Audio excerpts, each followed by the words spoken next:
Chapter 12:15. This ancient ship was covered in green algae and moss. The deck was slippery as if it were covered in a layer of mucus. Dozens of people in ragged clothes were standing on it.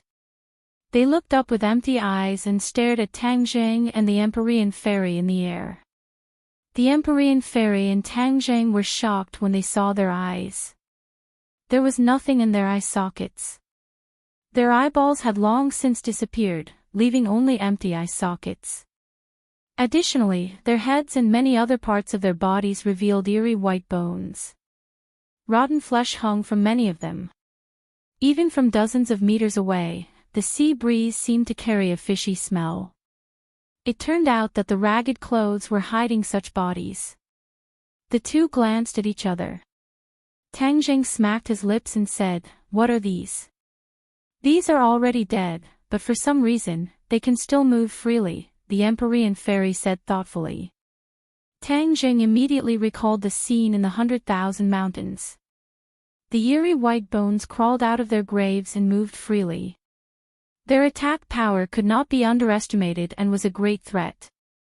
These dead things, like the white bones, seemed to be controlled by some kind of power. "This place is strange, so we must be careful," the Empyrean fairy warned. "I'll go on the ship and see what's going on." Tang Zheng was about to dive down after saying this, but before he could do anything, a series of whooshes rang out and shot toward Tang Zheng and the Empyrean fairy. The enemy had taken the initiative to attack. Tang Zheng snorted. "A bunch of dead things dare to provoke us. I'll let you see what a real arrow is." Buzz! The bowstring vibrated as the sunshot arrow flew out. Whoosh! Whoosh! Whoosh! One arrow turned into 9 and shot down at lightning speed. Clang! Clang! The enemy's arrows could not withstand a single blow and collapsed under the sunshot arrows. The shooting sun arrows instantly reached the deck and turned into streaks of cold light, shuttling between the enemies. The sound of bones being pierced rang out one after another. Pata, as long as someone was struck by the arrows, they would quickly fall to the ground and turn into pieces of bone. When the other enemies saw this, they scattered in all directions. But how could they escape the shooting sun arrows? In the blink of an eye, they were caught up. With a few thuds, they also fell to the ground in disorder. With the threat removed, Tang Zheng landed on the deck. He looked around and felt that the atmosphere was lifeless. A gust of cold wind blew, making him shudder. Tang Zheng had pure yang energy, so he was not afraid at all. He strode forward, and the deck under his feet creaked as if it would shatter at any moment. The Empyrean fairy also landed. She frowned and said, "This ship is an antique. I don't know how many years ago it sank. But the key point is that it floated up again. There must be some kind of power controlling all of this," Tang Zheng said with certainty. The Empyrean fairy also nodded, but she could not see any clues. The ship had already stopped. It was silent and there was no sign of life. Suddenly, a scream came from the distance. Tang Zheng was frightened and quickly looked over. He found that the scream came from his ship. He cursed inwardly, afraid that there was a problem. "Return to the ship," he shouted. With a tap of his feet, he flew back to his ship. The Empyrean fairy followed him like a shadow. The two of them landed on the deck and saw a group of crew members standing on the deck, trembling as they looked in the direction of the ancient ship. "What's wrong?" Tang Zheng quickly asked. "This is the Sea of Death." A crew member was frightened and uneasy as he stammered. "Sea of Death." The others showed a doubtful expression. They were not familiar with this name. The Sea of Death is a legend that has been passed down among sailors. It is said that there is a mysterious sea above the vast sea. Once a ship enters this sea, it will lose its direction and eventually become lost in the Sea of Death. Both the ship and the people will continue to sail in the Sea of Death. There is no end and no way out. The crew member said intermittently. This ship is obviously a ship that has been lost in the sea of death since ancient times. It has been unable to find a way out and has been sailing in this sea over and over again. This is a curse. Moreover, it is said that after a person dies in the sea of death, their soul will not be reincarnated and will be imprisoned here forever. This is the cruelest punishment. Tang Zhang's head trembled as he recalled the scene he just saw. Perhaps the souls of the dead really did not reincarnate, which was why this sea had accumulated so much yin qi. Seeing the crew members' pale faces, Tang Zhang asked curiously, "Then have you heard of how this sea of death was formed?" The crew members looked at each other and shook their heads. "We only heard it from the older generation of crew members. We don't know the specifics of the sea of death." Fang Shishir said worriedly, "We entered the sea of death. Could it be that we will be trapped in this sea forever and can't get out?" Tang Zhang's face was gloomy as he said without thinking, "So what if it is the sea of death? We have more people and more power. Could it be that we are afraid of a sea?" Although the Empyrean fairy's face was solemn, she did not despair. She comforted them, "Everyone, don't worry. I will definitely take you out." They were sailing in the direction she had pointed out. Therefore, she had an unshirkable responsibility for entering the sea of death. Of course, she would not shirk her responsibility. She took it without hesitation. "Quickly look. What is that?" Feng Xinyang suddenly pointed into the distance and shouted. Everyone turned to look at the source of the sound, only to hear a loud rumble. A colossal object rose from the bottom of the sea, breaking through the waves and floating to the surface of the sea. Many people were dumbfounded, unable to calm down. This behemoth was a huge battleship. It looked like a modern battleship. Its mighty appearance was like a ferocious beast entrenched in the sea, breaking out from the depths of the sea. The bow of the battleship fiercely slammed into the surface of the sea, creating a wave that was several feet high. Then, the battleship turned around and fiercely charged towards the ancient ship. Pang! Following a loud sound, the ancient ship was broken into two by the battleship and quickly sank to the bottom of the sea. Hiss! Many people sucked in a breath of cold air. This battleship style made them tremble. It was majestic, like the king of the sea. They subconsciously looked at the ship under their feet and found that compared to the battleship, they were as weak as a baby. They would definitely not be able to withstand the impact of the battleship. "Turn the rudder!" the captain shouted. The crew members seemed to have woken up from a dream and hurriedly turned the rudder to escape the battleship's rout. Everyone on the deck was in a mess and screams could be heard everywhere. "Don't panic!" Tang Jing shouted. He seemed to calm everyone down. However, facing the fear of the unknown, this group of crew members did not know the details of Tang Jing and the others. Naturally, they were terrified. They were in a mess and did not listen to Tang Zhang's words. Yan Luyun stood out and shouted, "Don't panic. Everyone, calm down. You are all members of the Yan family. Are you all so cowardly and afraid of death?" Swish! All the crew members calmed down. Yan Liuyun's words were clearly more intimidating than Tang Zhang's. After all, these people were all members of the Yan family and recognized Yan Luyun more. Yan Liuyun's aura surged as he said in a stern voice, "The sea of death may be useful to others, but it is definitely useless to us. Everyone calm down and listen to my orders. I guarantee that you will be able to return home safe and sound. I, Yan Luyun, will always be with you." Seeing that even the young master of the Yan family was with them, they were mostly insignificant people. What was there to be afraid of? Thinking to this point, the fear in the hearts of the crew members gradually dissipated. They finally calmed down. Seeing the battleship rushing over, they no longer had the fear from before. Yan Luyun took a deep breath. He was also a bit panicked, but he believed in Tang Zhang's strength. Although the current situation was strange, Tang Jing definitely had a way to get through it.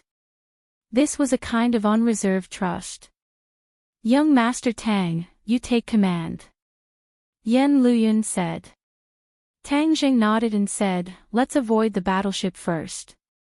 Then we'll board the battleship to investigate the situation." "Yes." The captain gave the order and continued to turn the rudder, successfully avoiding the battleship. The battleship broke through the sea with a crash and rushed past the ship's previous position. The huge waves it set off seemed to be displaying its might. If they didn't manage to turn the rudder in time, they would definitely be broken in two by the battleship and follow in the footsteps of the ancient ship. The battleship's attack missed. An angry roar rang out from the battleship. The battleship suddenly turned and charged forward. Pang! With a loud bang, the cannonball on the warship was fired. A pitch-black cannonball whizzed over and smashed into the sea on the side of the ship, setting off a huge wave that was dozens of meters high. It fiercely slammed onto the deck, drenching many people like drowned rats. Tang Zheng's eyes trembled as he roared, "The cannons on the battleship can still be used. Everyone be careful." He was truly puzzled. The battleship had floated up from the bottom of the sea and had been submerged in the sea for who knew how many years. How could it still fire? None of this could be explained by science, so there was no need to waste his brain cells to investigate. Pang pang pang. After the first attack missed, another series of cannonballs whistled through the air. The captain personally steered the ship and continuously dodged. He was in danger after danger and was almost hit several times. "We can't go on like this. I'll go to the battleship." Tang Jing flew into the air. With a swoosh, the shooting sun arrow was fired at one of the cannonballs. With a boom, the cannonball was struck, but there was no smell of gunpowder.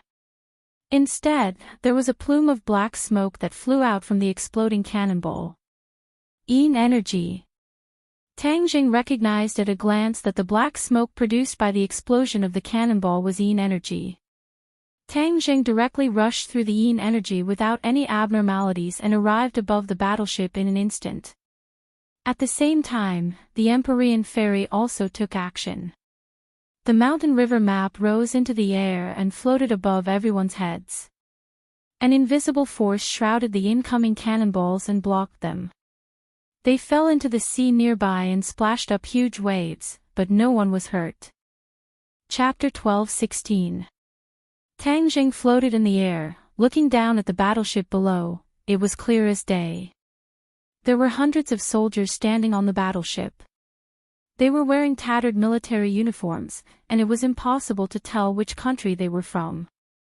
They were the same as the people on the ancient ship from before. All of them had turned into rotten flesh and bones. They were gloomy, and their empty eye sockets were all staring at Tang Jing. One of them, who looked like an officer, let out a mournful roar. The commander's blade in his hand pointed at Tang Jing, as if he was giving an order. Immediately, the people on the deck screamed. The mournful sound waves soared into the sky. It was especially ear-piercing, causing people to tremble in fear. Tang Jing snorted in disdain. "A group of dead things, how dare you be noisy in front of me, break." Whiz! Tang Jing swooped down, like a cannonball, and fiercely pierced into the deck. A few people jumped up and tried to attack Tang Jing. Bang!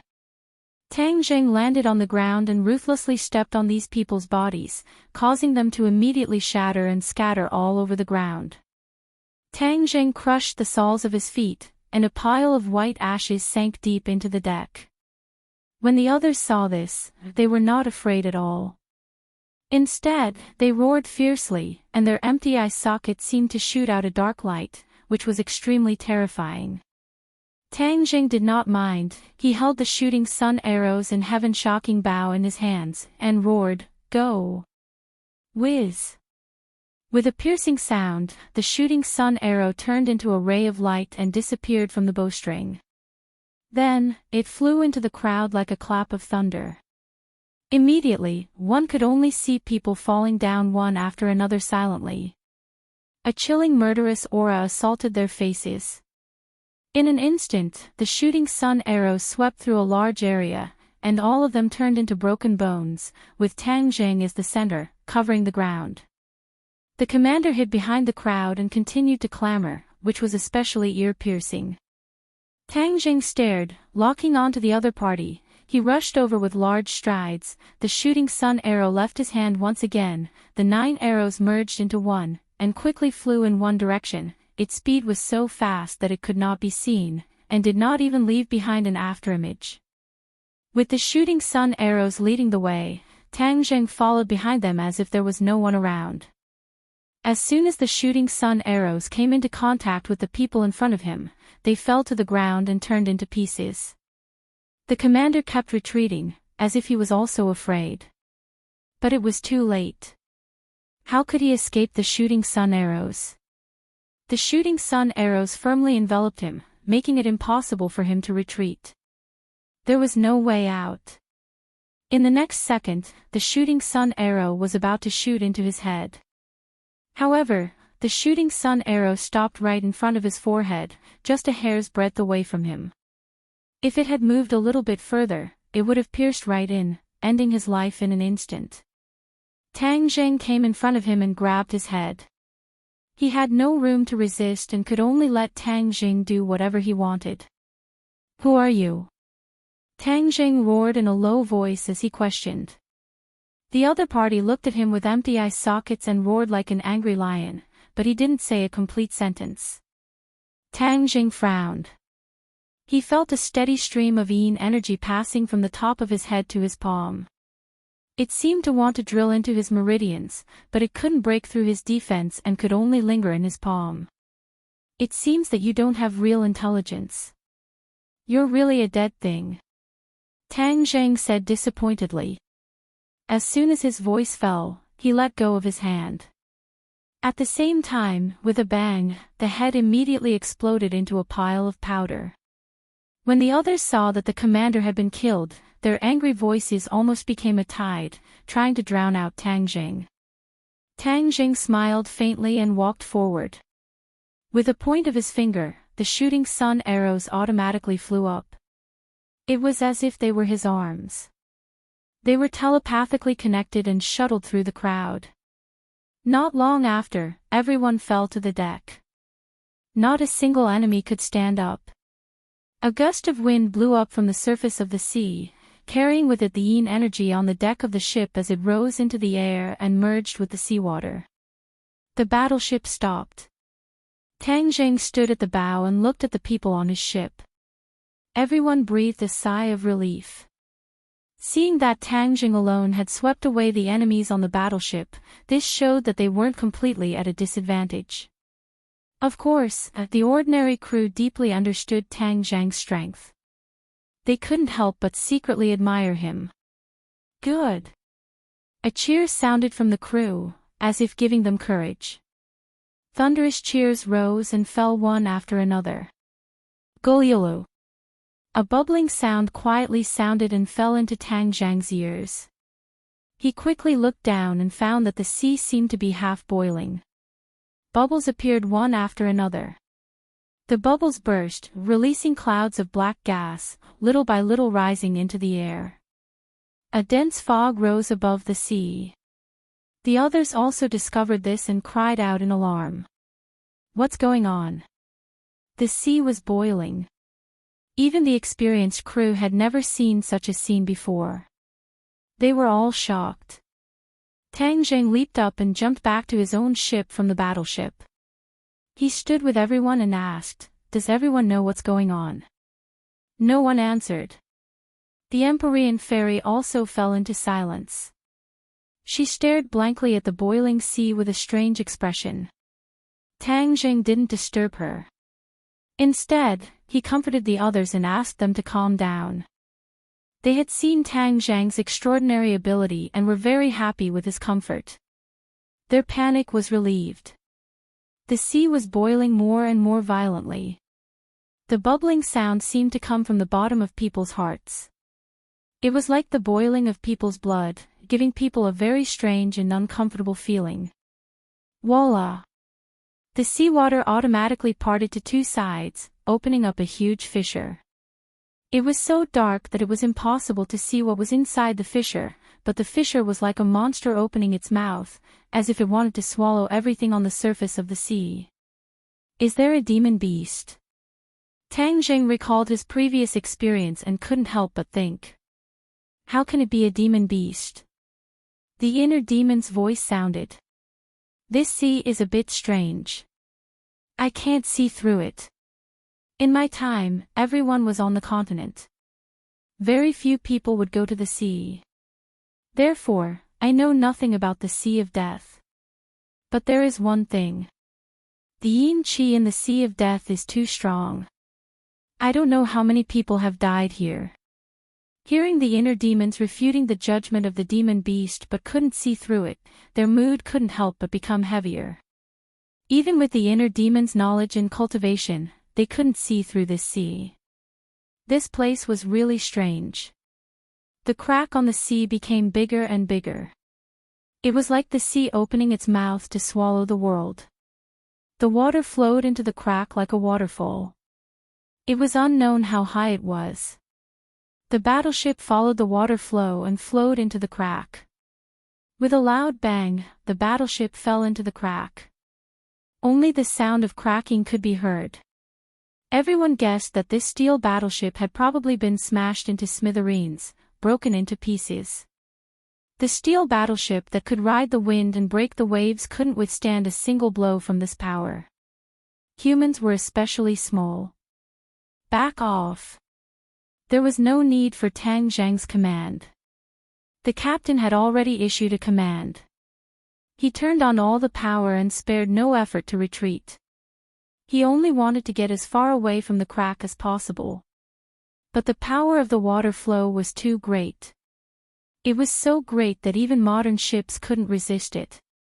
Even if they turned on all the power, there was no way to retreat. They could only watch as they got closer and closer to the crack. It wouldn't be long before they followed in the footsteps of the steel battleship and were smashed into pieces. Not to mention the people on the ship. Perhaps a few experts could come out unscathed, but the rest of the crew would be in danger. How could Tang Jing watch these people die? He was the one who brought them here. He had the obligation and responsibility to bring them back safe and sound. He was just about to open Sumra World and take in all the crew members so that they could escape this disaster. But then he saw the Empyrean fairy suddenly raise her head. As if waking up from a dream, her eyes lit up. She stared at the crack and shouted, "Don't act rashly." Tang Jing unconsciously stopped his movements and curiously looked at her and asked, "What's wrong?" The Empyrean fairy muttered to herself, "This feeling is becoming more and more familiar." She stared fixedly at the crack and the flowing water. She had never seen such a scene before, but there was a mysterious familiarity in her heart. It was very strange. But she was willing to take the risk and trust her intuition. Thus, she stopped Tang Jing. Everyone looked at her curiously, wondering what new discovery she had made. They quietly waited for her to continue, but there was no explanation. Everyone's hearts were in their mouths again. Tang Jing couldn't help but ask, "How do you feel?" The Empyrean fairy didn't say anything else. She just stared at the crack with her eyes fixed on it. Tang Jing had no choice but to take action. But due to his trust in the Empyrean fairy, he suppressed this impulse. But as they approached the crack, the atmosphere became particularly somber. Everyone's breathing became heavy. On the verge of death, everyone's reactions were completely different. Some were crying, some were laughing, and some were throwing tantrums. But those close to Tang Jing didn't have much of a reaction. They only looked at Tang Jing. As long as he gave the order, they would act accordingly. They trusted Tang Jing completely. Among them, Yan Qingyi's expression was the calmest. There wasn't even the slightest ripple. Although she wasn't as powerful as the others, her conviction was incomparably firm. few people could compare to her. In her prophecy, she had seen these people standing in front of the giant divine gate. Thus, she was fearless and believed that the crisis before them couldn't completely defeat them. The ship had been pulled to the edge of the crack. The rumbling water flowed down, striking the souls over and over again. Many people were trembling from the depths of their souls. Tang Zheng was also a little anxious. After all, if he didn't take action now, it would really be too late. But the Empyrean fairy's determined look made him not dare to act rashly. He was deeply afraid of disrupting her plan. But she was so mysterious and didn't explain clearly. It was hard to guess what was true and what was false. This feeling was really uncomfortable. Okay, then I choose to believe you. I hope you won't disappoint me, Tang Jing said. He simply gave up on counterattacking and stared at the Empyrean fairy. The Empyrean fairy looked at the crack and the water, her eyes brightening. Chapter 12:17. Seeing that the ship had reached the edge of the chasm and was about to fall into the bottomless chasm, many people's faces turned pale. The courage and composure that they had just regained were all gone. Tang Zheng took a deep breath and finally couldn't help but shout, "Fu Yao." Amidst his shout, the others tightly gripped the ship's railing and gritted their teeth. Their eyes couldn't help but reveal a look of despair. The Empyrean fairy remained motionless like a statue. Her eyes emitted a dazzling light like resplendent stars, so bright that no one dared to look directly at them. Suddenly, her cherry lips parted slightly and the corners of her mouth blossomed with pleasant surprise. She shouted, "Don't be impatient, we're saved." As if to fulfill her words, with a rumble, a huge wave surged out from the crevice shrouded in dense mist. It was dozens of meters tall and seemed to have erupted from the bottom of the sea. The seawater flowed backwards, counteracting the force of the downwards flow. The ship immediately came to a stop. Under everyone's watchful eyes, something floated up from the crevice. In front of this thing, the battleship from before was like a tiny dot. This was a towering mountain rising from the bottom of the sea, with the seawater parting on its own. Hiss! The crowd stared fixedly at this scene and gasped. The battleship was already shocking enough, but this mountain rising from the bottom of the sea made them unable to find any words to describe it. What is this? Question marks appeared in their minds one after another, but no one could answer. Tang Zhang's eyes were also filled with suspicion and shock. This sudden change made him unable to guess what was going to happen, and it was impossible for him to predict what was going to happen.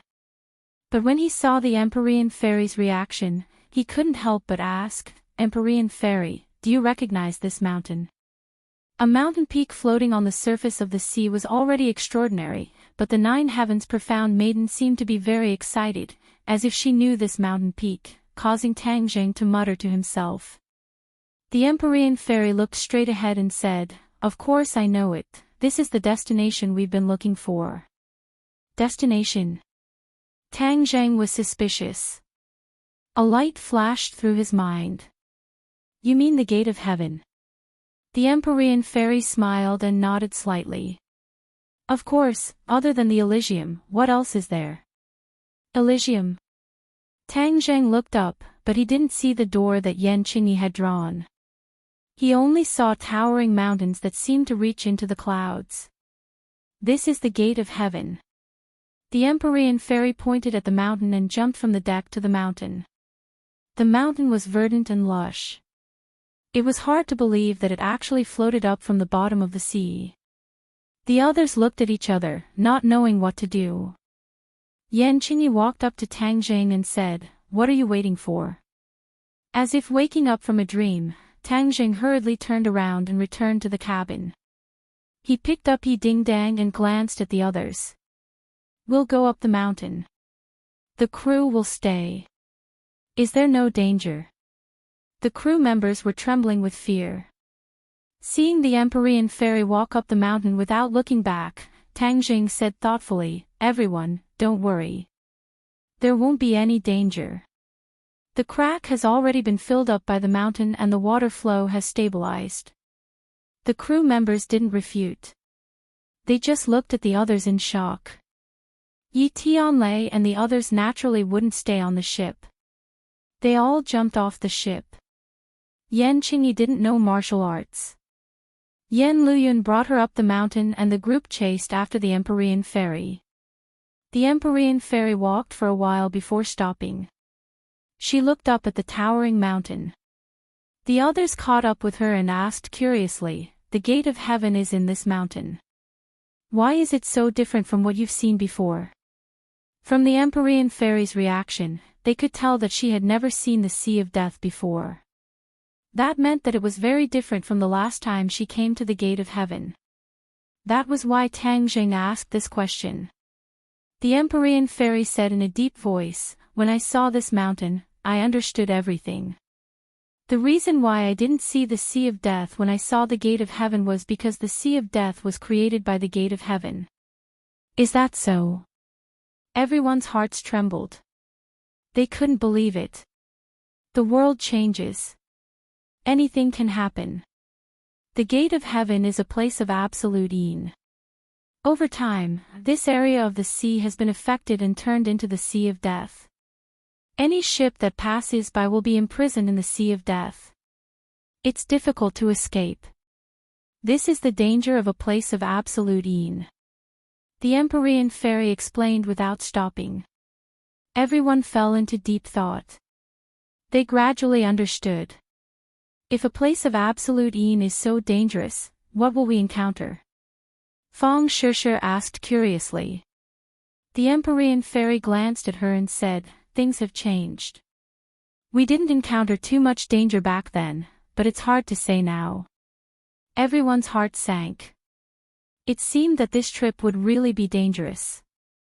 If the Sea of Death could be created, this mountain would definitely have unknown dangers. "Everyone, be careful. I'll be at the front. If there's any movement, I'll definitely warn everyone," the Empyrean Fairy said dutifully as she walked at the front. "Follow closely.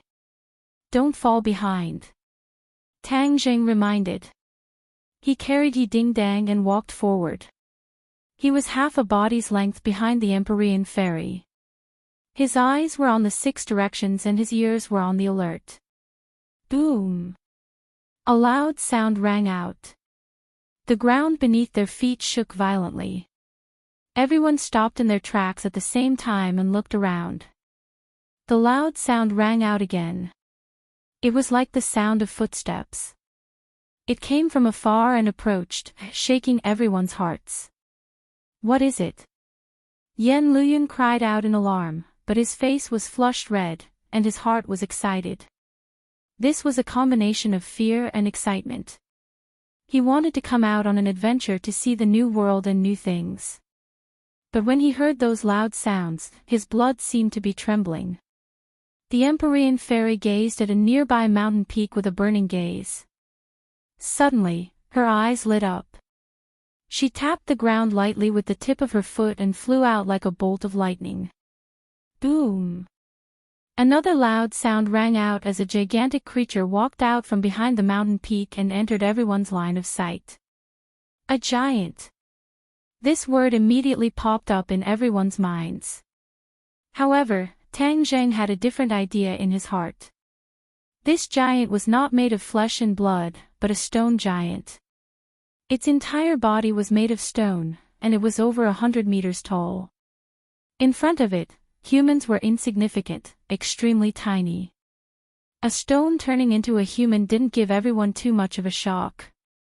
It was just that the giant's body was somewhat intimidating. There was no doubt that the Empyrean Fairy had never seen this stone giant before. It must have been born later. Looking at its huge body, its combat power couldn't be underestimated. The Fairy of the 9 Heavens rushed forward fearlessly. The painting of mountains and rivers of the gods of earth and vale flew out from her hand and suspended in midair. A gust of wind swept out from the painting and wrapped around the giant. Boom! The giant staggered a few steps. The tall trees around it were trampled under its feet and turned into debris. The giant waved its fist and tore through the gust of wind. It rushed out of the encirclement. It raised its head and opened its mouth as if it was roaring silently at the mountain river map. The Empyrean maiden frowned when she saw that her attack had failed to injure her opponent. She cast another spell, and a huge stream of water gushed out from the painting of mountains and rivers of the gods of earth and Vale. It was as if the water of the Milky Way was pouring down on the giant's head. Under the impact of so many water droplets, the giant bent down and supported itself with its hands on the ground, resisting with difficulty. Bang! Finally, the giant couldn't bear it and fell on its knees, creating a large pit. Smoke and dust rose and the ground trembled. The Empyrean fairy said with a stern expression, "How dare you stir up trouble in the divine gate left behind by my father? If I don't kill you, I'm not the Emperor of Heaven's daughter." Swoosh! The mountain river map shone brightly and once again, something glittering with cold light fell. Ice blades! Everyone saw it clearly. The mountain river map was all-encompassing and its attacks were endless. The ice blades hit the giant's body and left white marks. The giant couldn't even raise its head.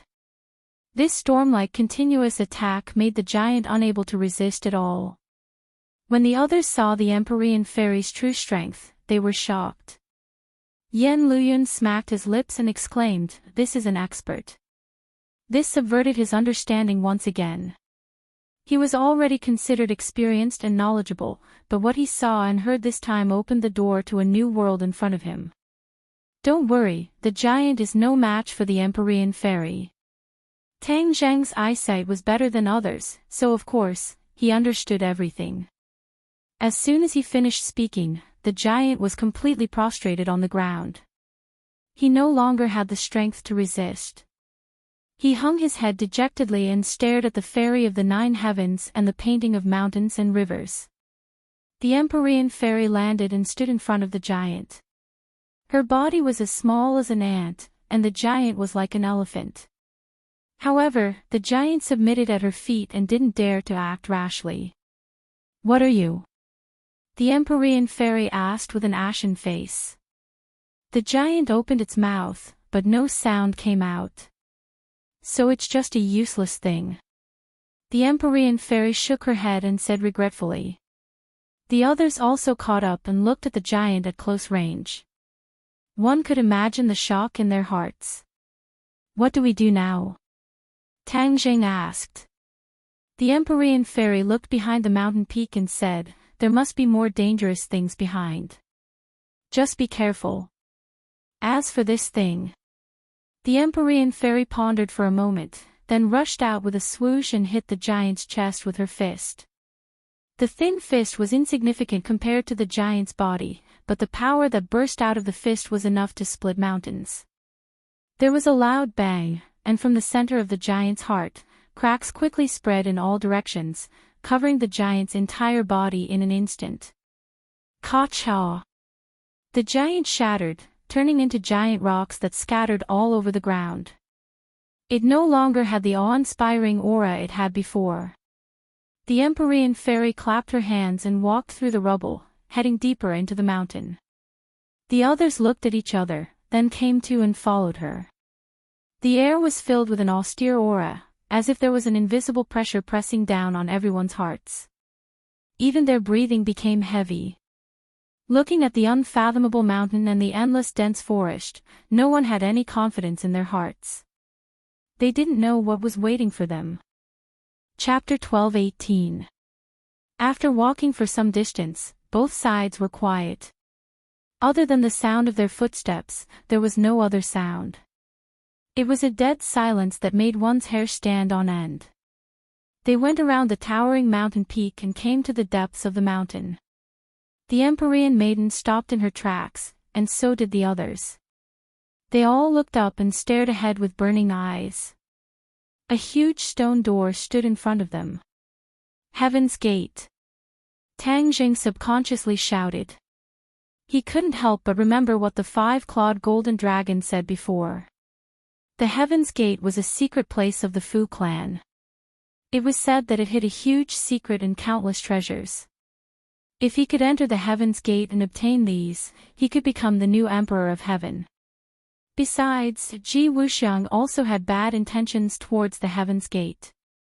The Heaven's Gate was a place of absolute yin, and it was also the Fu clan's hunting ground. The fact that the Empyrean fairy was willing to share it showed that she was open-minded. Now that he had the chance to enter the Heaven's Gate, other than saving Yi Dingdang, he could also see the wonders of the Heaven's Gate. Of course, he never expected to be able to see through the secrets of the Heaven's Gate and become the new Emperor of Heaven. The others stared at the Heaven's Gate and sighed in amazement. Is this the Heaven's Gate? It's so majestic, so extraordinary. The Empyrean fairy's eyes also became passionate. All kinds of emotions surged in her heart. Too many memories appeared in the depths of her mind like a movie. She had been pampered since she was young and lived a carefree life. Her father brought her across the ocean to the Heaven's Gate. When she saw the Heaven's Gate, she was shocked and asked what it was. The Emperor of Heaven didn't answer her. He only brought her through the giant door. What happened next completely overturned her worldview, causing her to be imprisoned here for over 1,000 years. After traveling through time and space for over 1,000 years, she escaped and left Heaven's Gate. However, when she returned to the continent, everything changed. The Celestial Emperor disappeared and became a legend. In addition, she had also heard rumors about the Heaven's Gate. It was said that the Heaven's Gate was a secret place of the Fu clan, and once one found the Heaven's Gate, he could become the new Emperor of Heaven. After the Empyrean fairy recovered from her shock, she didn't know whether to laugh or cry. At the same time, she also understood the Emperor of Heaven's painstaking efforts. The Emperor of Heaven imprisoned her not to harm her, but to save her. The Emperor of Heaven had used his great divine ability to fuse the pure yin energy in the Gate of Heaven with the pure yin energy in her body. In the end, he had reached the realm of extreme yin, giving birth to Yang, thus pulling her back from the gates of hell. When the Emperor of Heaven imprisoned her and left her alone in the Gate of Heaven, she was filled with despair and anger. She hated the Emperor of Heaven to the bone. After that, she finally understood the Emperor of Heaven's good intentions after thousands of years had passed. Since then, her personality had changed greatly. She was no longer unruly and arrogant. She had even become humble and kind. This was a quality that she absolutely did not have in the past. Since then, she had never stepped into the Gate of Heaven again. She was completely unaware of all these changes. Revisiting this place, all sorts of feelings welled up in her heart. For a moment, she didn't know what to say. Looking at her strange expression, Tangjing asked, "What's wrong with you?" The Empyrean fairy came back to her senses and shook her head. "It's nothing. Along the way, we haven't encountered any other dangers." This means that there isn't any danger. There shouldn't be any danger in the Gate of Heaven either. Tang Zhang said thoughtfully. The Empyrean fairy was slightly startled. She hesitantly said, "Perhaps. Perhaps." She couldn't give a definite answer. When he revisited his old haunts, he found that everything had changed drastically. In the past, the Gate of Heaven floated in the sea like an immortal mountain island. Now, it had sunk to the bottom of the sea, causing this part of the sea to become the Sea of Death. All these changes made it impossible for her to figure out the specific changes and current situation of the Gate of Heaven. Tang Jing opened his mouth, but couldn't say a word. His heart gradually sank. The Empyrean fairy couldn't determine the changes in the Gate of Heaven. Didn't that mean that there was a possibility that changes had also occurred in the land of Absolute Yin, which delayed the rescue of Yi Dingdang? He lowered his head and looked at Yi Dingdang's eyes. There was a glimmer of hope in them. Yi Dingdang also didn't want to die. She wanted to continue staying by Tang Zhang's side. Especially after seeing the Gate of Heaven, her survival instincts became even stronger. Ding dang, I will definitely cure you so that you can always stay by my side. Tang Jing secretly gritted his teeth and silently made up his mind. Yan Qingyi looked at the gate of heaven with an excited expression. She subconsciously wanted to reach out and touch the gate of heaven. She muttered to herself, "It's this scene, it's this scene." This was the scene she had foreseen. However, the voice that guided her did not appear in her mind. Therefore, in addition to her excitement, there was also a trace of regret and melancholy in her expression. "Come, let's go in." The Empyrean fairy took the lead and walked to the front of the gate of heaven. She stretched out her finger and a drop of bright red blood spurted out from her fingertip. Her finger slowly approached the gate of heaven. Finally, the tip of her finger came into close contact with the gate of heaven. With the tip of her finger as a dot, the blood quickly spread in all directions. It was like veins, and in the blink of an eye, it covered the entire gate of heaven. The gate of heaven glowed with a red light. It was like a rosy cloud, enveloping the surroundings of the gate of heaven. Everyone was stunned. They all widened their eyes and stared at this scene. Tang Zhang's hand that was hugging Yi Dingdang tightened involuntarily. He looked at the red light excitedly. He suddenly realized why the five-clawed golden dragon said that the Fu clan was required to open the gate of heaven. It turned out that the Fu clan's bloodline was required. This drop of the Empyrean fairy's blood contained the power of the Fu clan's bloodline inheritance. It was the key to opening the gate of heaven. This was a restriction set by the Emperor of Heaven, Fuxi. No one else could break it. The capillary-like thin lines completely covered the gate of heaven. The gate of heaven seemed to come alive. It moved backwards bit by bit. With a rumbling sound, a crack appeared in the gate of heaven. The gate of heaven opened. The crack became bigger and bigger. There was no light behind the gate of heaven. Instead, it was darkness. The deep darkness was filled with a terrifying power that could take one's soul away. No one dared to look inside. It was as if they looked, their eyeballs would sink into it and they would not be able to pull themselves out. Everyone became more and more excited. They did not even dare to blink as they stared at the gate of heaven. The Empyrean fairy continued to cast her spell. The meridians on the gate of heaven completely released their power. The gate of heaven slowly opened. After a few minutes, the gate of heaven opened completely. The darkness rushed towards them as if it was going to swallow the gate of heaven and earth. Everyone looked away with difficulty. They looked at each other, not knowing what to do. The Empyrean fairy stopped casting her spell. She pointed to the back of the gate of heaven and said, "This is the back of the gate of heaven. To save her, we must enter the gate of heaven. The pure yin energy here will be the purest. It will be the best for nourishing her body and soul and rejuvenating her vitality." Tang Jing nodded. He carried Yi Dingdang and strode in without hesitation. Chapter 12:19. The darkness behind the divine gate was so dark that they could not even see their own fingers, but it was not a problem for them. The Empyrean fairy pointed her finger at the void, and a ball of primordial fire rose from her fingertip and floated in mid-air, illuminating the surroundings. Everyone widened their eyes and turned their heads to look, only to find that the divine gate was unfathomably huge, and the fire could not illuminate the entire area. The divine gate has always been this huge, no need to make a fuss. The Empyrean fairy understood their thoughts and explained. Everyone nodded and put away their thoughts, and followed the Empyrean fairy into the depths of the divine gate. The darkness gave them a lot of psychological pressure, and some of them could not help but breathe heavily. The thumping of their footsteps in the spacious divine gate was particularly ear-piercing, adding to the invisible pressure. "How far is it?" Tang Jing asked. The Empyrean fairy did not turn her head and said, "Although the divine gate is a place of absolute yin, but in terms of absorbing pure yin energy to save people, the divine bed is the core of the divine gate. The pure yin energy on it is rich enough, so it can save twice the effort and increase the success rate. Divine bed. Tang Zheng raised his voice in surprise.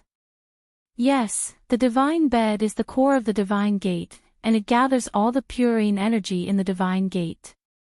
The Empyrean fairy added. Back then, she had to absorb purine energy to save herself, and this time, she had to lie on the divine bed for hundreds and thousands of years. She had a deep understanding of the magical properties of the divine bed. Suddenly, a golden light flashed on Tang Zheng's arm, and the five-clawed golden dragon's voice rang out. It is said that the divine gate contains many treasures of the Fu clan, and once you obtain these items, you may become the new Emperor of Heaven. Is that right? Tang Zheng was shocked by the five-clawed golden dragon's sudden question, but he forcibly suppressed his curiosity. After all, he was here to save people. The five-clawed golden dragon was different. The dragon clan had a strong interest in treasures, and now that he had come to the divine gate, he knew about the rumors of the divine gate, so he asked without hesitation. The five-clawed golden dragon was fearless. He didn't care if the Empyrean fairy turned hostile. As expected, the Empyrean fairy stopped in her tracks and turned around. She stared at Tang Zheng's arm that was shining with a golden light and said with an unkind expression, "You're still thinking about the Elysium." The five-clawed golden dragon did not deny it either. He said with a dignified face, "The gate of heaven is a legendary treasure land. I can peek into its mysteries. Of course, I won't miss such a good opportunity." Although these words were tactful, the meaning was very clear. It was really tempted. Of course, unless the treasure was extremely extraordinary, it would not really make a move. "Five-clawed golden dragon, don't be rude," Tang Zheng scolded with an unkind expression. The five-clawed golden dragon was afraid of Tang Zheng and did not dare to make a sound. The Empyrean fairy sneered and said meaningfully, "Five-clawed golden dragon, I'm afraid I'll have to disappoint you. Although there are rumors outside that there are treasures hidden in the gate of heaven, I want to tell you the truth. The gate of heaven is only a place with no yin energy. There are definitely no treasures like you said." When the Empyrean fairy woke up, she ran through almost every corner of the gate of heaven. If there were treasures, she would have found them long ago. How could anyone else have a chance to find them?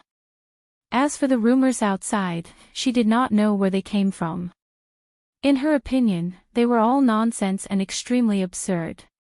However, she was too lazy to explain. These people had coveted the gate of heaven for a long time and could not find it. Why waste her saliva to explain? Tang Zheng's curiosity was aroused. He stared at the Empyrean fairy with a burning gaze, as if he wanted to distinguish the truth of her words. However, after looking for a long time, he could not see the reason. The five-clawed golden dragon's voice sounded in his mind. He snorted and said, "She's lying. She's deceiving everyone. Don't be fooled by her." Tang Zheng did not express his opinion. The inner demon suddenly said, "This gate of heaven is indeed a good place. The pure yin energy is dense and is definitely stronger than the previous mountain with the life totem." Tang Zheng suddenly had an idea and said, "Since the pure yin energy is so strong, then can't I also absorb the pure yin energy here and neutralize the pure yang energy?" Previously, Tang Zheng's heart was tied to Yi Ding Dang. When he heard about the miraculous gate of heaven, he did not think that he could absorb the pure yin energy. Now that success was in sight, he suddenly had this idea. "Hee, you're finally enlightened." The inner demons praised. Tang Zheng was overjoyed. "Why didn't you remind me before? Last time I absorbed so much pure yang energy that my body almost exploded. With such a great opportunity to save my life, you actually didn't give me any advice." He was quite depressed. He had worried for nothing for so long. "You really think too simply. Is a place of extreme yin that easy to find? If it wasn't for the Empyrean fairy, where would we find a place of extreme yin?" The inner demons retorted. Tang Zheng was suddenly startled. He realized that he had been too impatient and had wrongly blamed the inner demons. Moreover, absorbing pure yin energy in a place of extreme yin is not that simple. Do you think it's as easy as absorbing pure yin energy from other women? The inner demon's question caused Tang Zheng to fall into deep thought. Could it be that he had thought too simply? The inner demon seemed to have seen through his thoughts and added, "You really are thinking too simply. How can absorbing pure yin energy be that easy? You must rely on a medium." Medium? What is it? Tang Zheng's curiosity was completely aroused.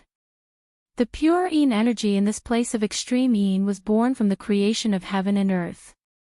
If a person wanted to absorb the pure yin energy here, they must draw upon the yin and yang energy of heaven and earth to succeed. Draw upon the yin and yang energy. Tang Zheng was startled. Ding Dang wants to absorb the pure yin energy in the gate of heaven. Does she also need to draw upon the yin and yang energy? Of course. If not, how could she succeed? Then how can I draw upon the yin and yang energy? The inner demons kept him in suspense and said mysteriously, "Heaven's secrets cannot be revealed. When the time is right, I will naturally tell you." Tang Zheng rolled his eyes and thought that they were deliberately mystifying things. However, the inner demons deliberately kept him in suspense, so he didn't continue to ask. In short, the inner demons would tell him away. They wouldn't really let him come here for nothing. The Empyrean fairy saw that the five-clawed golden dragon was no longer talking, so she didn't say anything else. Just as she was about to turn around, she heard a gust of wind coming from the depths of the gate of heaven. She was startled and shouted, "Be careful." The others also noticed this and were on high alert. Tang Zheng raised the holy shield to protect Yi Dingdang in his arms. Yi Tianlei and Feng Xinyang protected Feng Shishir, and Yan Luyan protected Yan Qingyi. All of them stared at the darkness in front of them with burning eyes. Whoosh! A strong gust of wind blew, as if something huge was flying towards them. Go! The Empyrean fairy pointed her finger at the void, and the true fire quickly flew out. It turned into a streak of fire and collided with the incoming enemy. Roar! A sharp roar rang out, and the true fire illuminated a huge silhouette. It was a demonic beast with huge wings, and it looked like a bat. In this dark and gloomy environment, there were definitely no lack of yin creatures like bats. After being nourished by the pure yin energy for a long time, it had become like this. Tang Zheng's guess was not wrong. This was indeed an evolved bat demonic beast.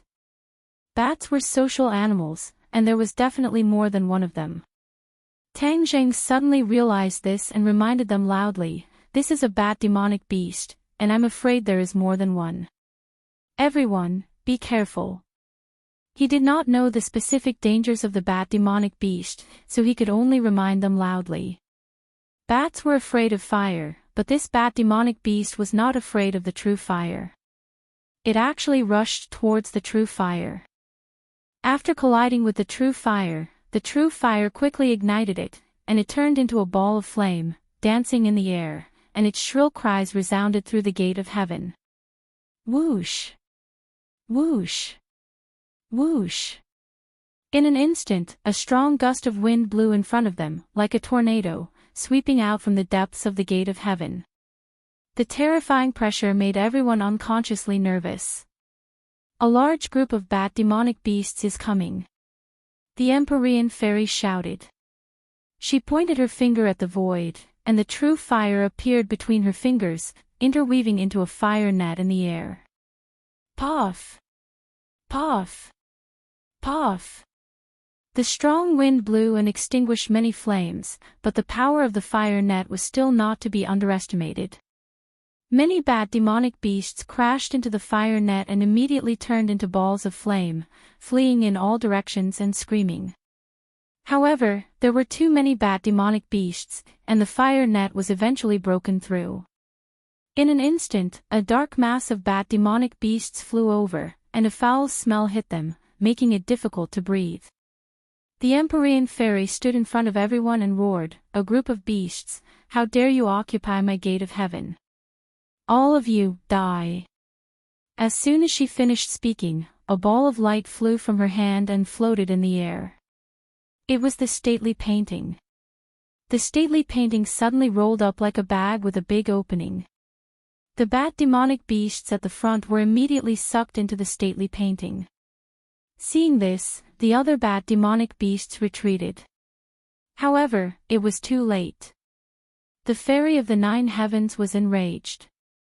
The painting of mountains and rivers of the gods of earth and vale danced in the air, immediately sweeping up a large group of demonic bat beasts.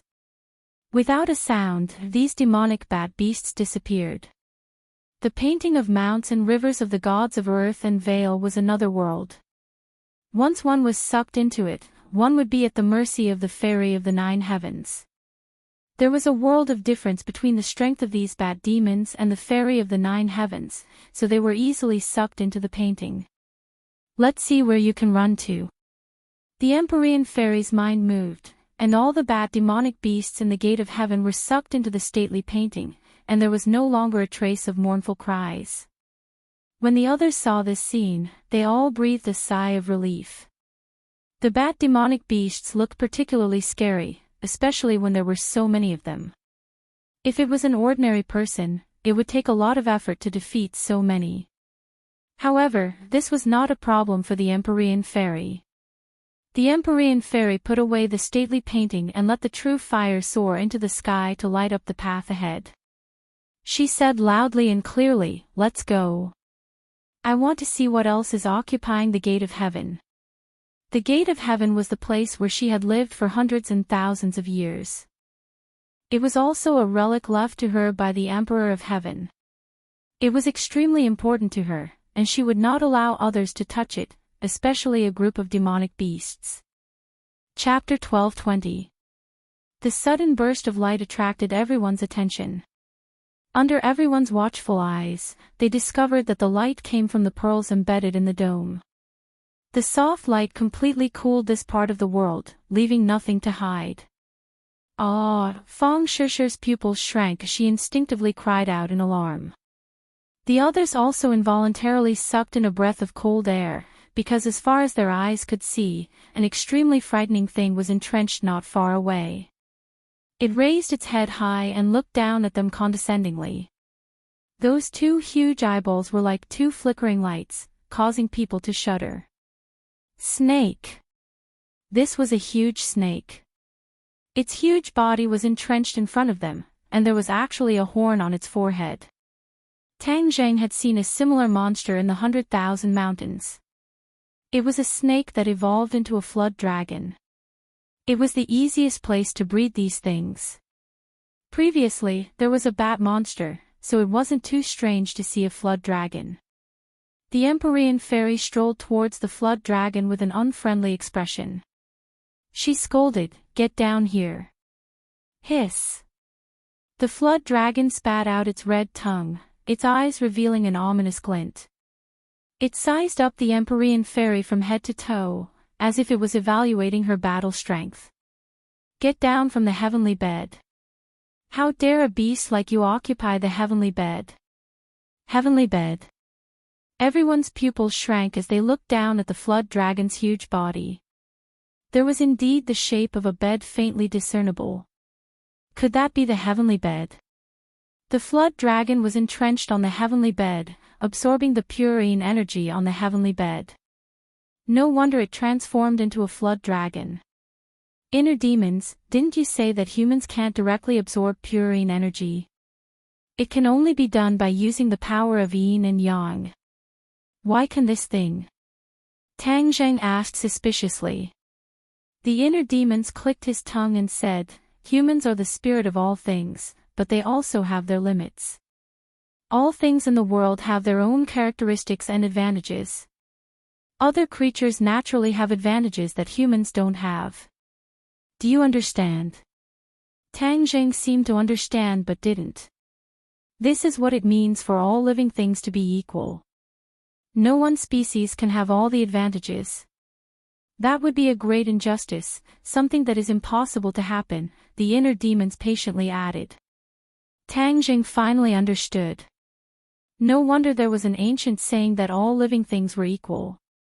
This sentence contained the truth of the great Tao, but ordinary people would not be able to discover the mystery behind it. This flood dragon stayed in Heaven's Gate for a long time. Over time, it absorbed the pure Yin energy and gained sentience. Then, it cultivated bit by bit until it finally reached its current level. Unfortunately, its good days have come to an end. The inner demon said. Looking at the Empyrean fairy's angry look, Tangjing also understood that the flood dragon's good days were over. The Empyrean fairy rarely showed such anger. This bed must be very important to her, otherwise, she would not have such a big reaction. The Empyrean fairy tapped the ground with the tip of her foot and gracefully flew to the top of the flood dragon's head, aiming for the protruding horn. Whoosh! A puff of green smoke came out of the flood dragon's mouth and flew directly towards the Empyrean fairy. It obviously realized the danger and fought back with all its might. Insignificant skill. The fairy of the 9 heavens didn't care. A gust of wind flew out from the painting of mountains and rivers and immediately wrapped around the green smoke. There was no doubt that the green smoke was highly toxic and couldn't come into contact with it. The green smoke was blown away and the Empyrean fairy's kick landed on the flood dragon's head. Bang! The horn on the flood dragon's head flashed with a faint light and collided with the kick. The huge force sent the flood dragon flying off the bed and landing heavily on the ground far away before it stopped. Roar! The flood dragon roared angrily and swept its huge tail towards the Empyrean fairy's head. The Empyrean fairy landed on the bed and looked down at the sweeping tail. She frowned and growled, "Go away." Of course, the flood dragon would not go away by itself. Its huge tail continued to sweep down like rolling thunder with terrifying power. The fairy of the 9 heavens stood firmly on the celestial bed. With a thought, a rock as big as a mountain fell from the painting of mountains and rivers. Bang! The rock hit the flood dragon's huge tail and crushed it under the huge rock. The flood dragon kept struggling, trying to get out from under the huge rock. The fairy of the 9 heavens lightly tapped the ground and flew to the boulder. Immediately, blood flowed out from the cracks of the boulder as if she was struck by a tremendous force. The flood dragon had no way to get out. It kept shaking its body but to no avail. How dare you occupy the gate of heaven with such little ability? You don't know what's good for you. I'll kill you first. The Empyrean fairy's words made the flood dragon feel real fear. It had gained intelligence and knew who was stronger and who was weaker. Through this fight, it knew that it was far from being a match for this person. It would be better to beg for mercy. The Empyrean fairy looked indifferent and did not care at all. A cold light appeared in her hand and she aimed at the flood dragon's vital point. Suddenly, a golden light rose from Tang Zheng's arm and flew directly above the flood dragon. The Empyrean fairy stopped attacking subconsciously and looked at the golden light in surprise. She asked, "What are you doing? You're going to kill it anyway. It's a pity. Why don't you give it to me?" The 5-clawed golden dragon's voice flew out from the golden light. In the golden light, the 5-clawed golden dragon's eyes were shining. He stared at the flood dragon and thought to himself, "God is really helping me. I've been imprisoned under the imperial city for hundreds of years and my cultivation has deteriorated too much. Now that I have this flood dragon, it can help me improve my cultivation and skills." The flood dragon and the dragon could not be compared. The dragon was a higher existence and was the direction that the flood dragon strived for. However, they had many things in common. Therefore, the 5-clawed golden dragon could use the flood dragon to improve its strength. "What do you want it to do?" the Empyrean fairy asked suspiciously. Tang Jing also looked at the 5-clawed golden dragon curiously. He did not know what it was trying to do. The inner demons praised, "This 5-clawed golden dragon is a good opportunity. I can't believe it can have such a harvest in the gate of heaven. Obviously, the inner demons saw through the five-clawed golden dragon's intention. Tang Zheng was just about to ask the inner demons when the five-clawed golden dragon swooped down toward the flood dragon with a flash of light. The five-clawed golden dragon's voice sounded, "Let's wait and see." The golden light wrapped around the flood dragon and made it tremble violently. Compared to the Empyrean fairy, the five-clawed golden dragon's draconic aura made the flood dragon tremble and fear from its soul. This was an instinctive fear. It had a deeper understanding of the draconic aura. This was something it had always been pursuing, and it knew how powerful it was. Ow, ow, ow. A series of mournful screams did not change anything. The golden light turned into a huge dragon's head. The dragon opened its mouth and bit down on the flood dragon's head. The others could clearly see that the dragon's mouth was gradually swallowing the flood dragon. The flood dragon struggled even more violently. It was making its final struggle, but it still could not change anything. The outcome was already decided. The flood dragon disappeared into the dragon's mouth. Roar! The dragon's mouth let out a deafening dragon's roar that resounded through the gate of heaven. It made people's eardrums buzz and made many people feel frightened. Yan Luyun and Yan Qingyi opened their eyes wide at the same time and stared at this scene. This was completely beyond their understanding.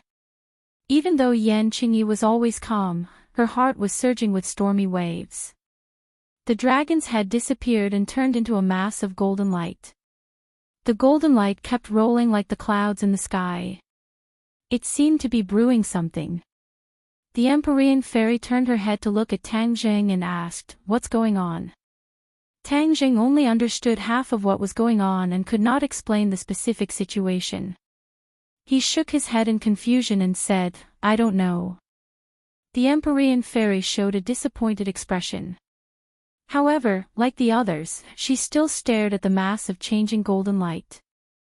She realized that all these changes were not simple. In a flash, the golden light changed again and gradually turned into a small golden dragon. It was shining and majestic. Its dragon's eyes emitted a golden light and it emitted a daunting draconic aura. Tang Zheng's pupils shrank as he stared at the dragon's claw. The Empyrean fairy looked at him and also stared at the dragon's claw. Why is there an extra dragon claw?" The Empyrean fairy muttered to herself. Tang Zheng cultivated the dragon god technique, so he knew what this meant. The five-clawed golden dragon's strength and cultivation had increased. It had even grown a sixth dragon claw. From now on, it was no longer a five-clawed golden dragon but a six-clawed golden dragon. This flood dragon was actually so useful. No wonder it could not help but rush out. This was indeed a rare opportunity, like the inner demons had said. The six-clawed golden dragon's eyes were full of smiles. This was something it had dreamed of and now it had become a reality. It shook its head and wagged its tail, flying in a circle in the air. It was overjoyed and flew in front of Tang Zheng. Its dragon eyes stared straight at Tang Zheng. Tang Zheng reached out and touched the dragon's head. The others saw this scene and sucked in a breath of cold air. This was more shocking than pulling a tooth out of a tiger's mouth.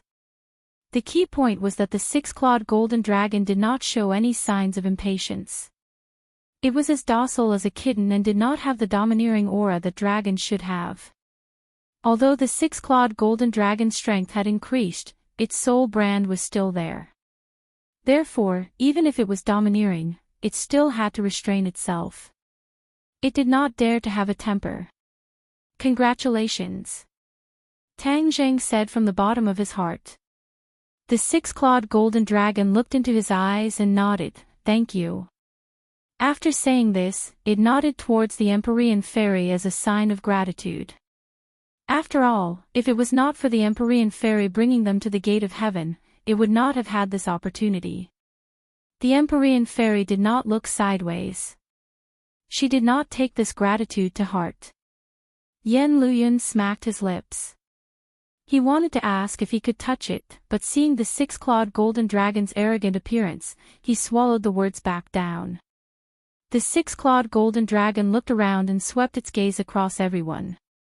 Other than Feng Shishir and the Empyrean fairy, everyone else felt a tremor from the depths of their souls. Let's go back.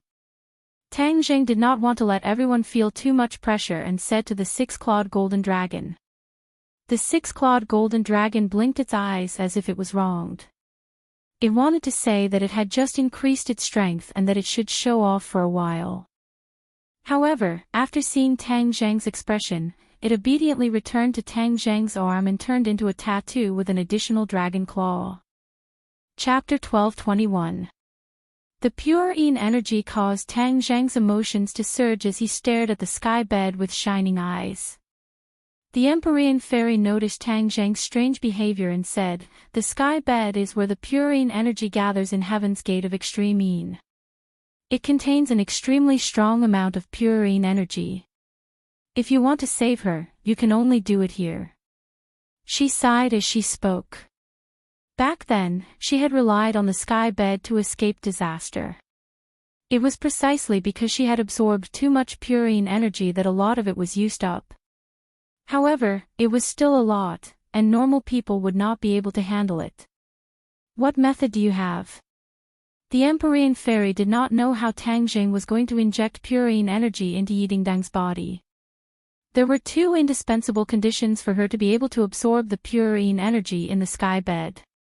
First, she had the 9 yin saint body and was very sensitive to pure yin energy. Her body also contained an extremely strong amount of pure yin energy, so she could resonate with the pure yin energy in the sky bed. Second, the Emperor of Heaven used a great technique to activate the pure yin energy in the sky bed. Only then could she successfully absorb it. Neither of these conditions could be missing. Yi Dingdang did not have the same unique conditions and advantages as her.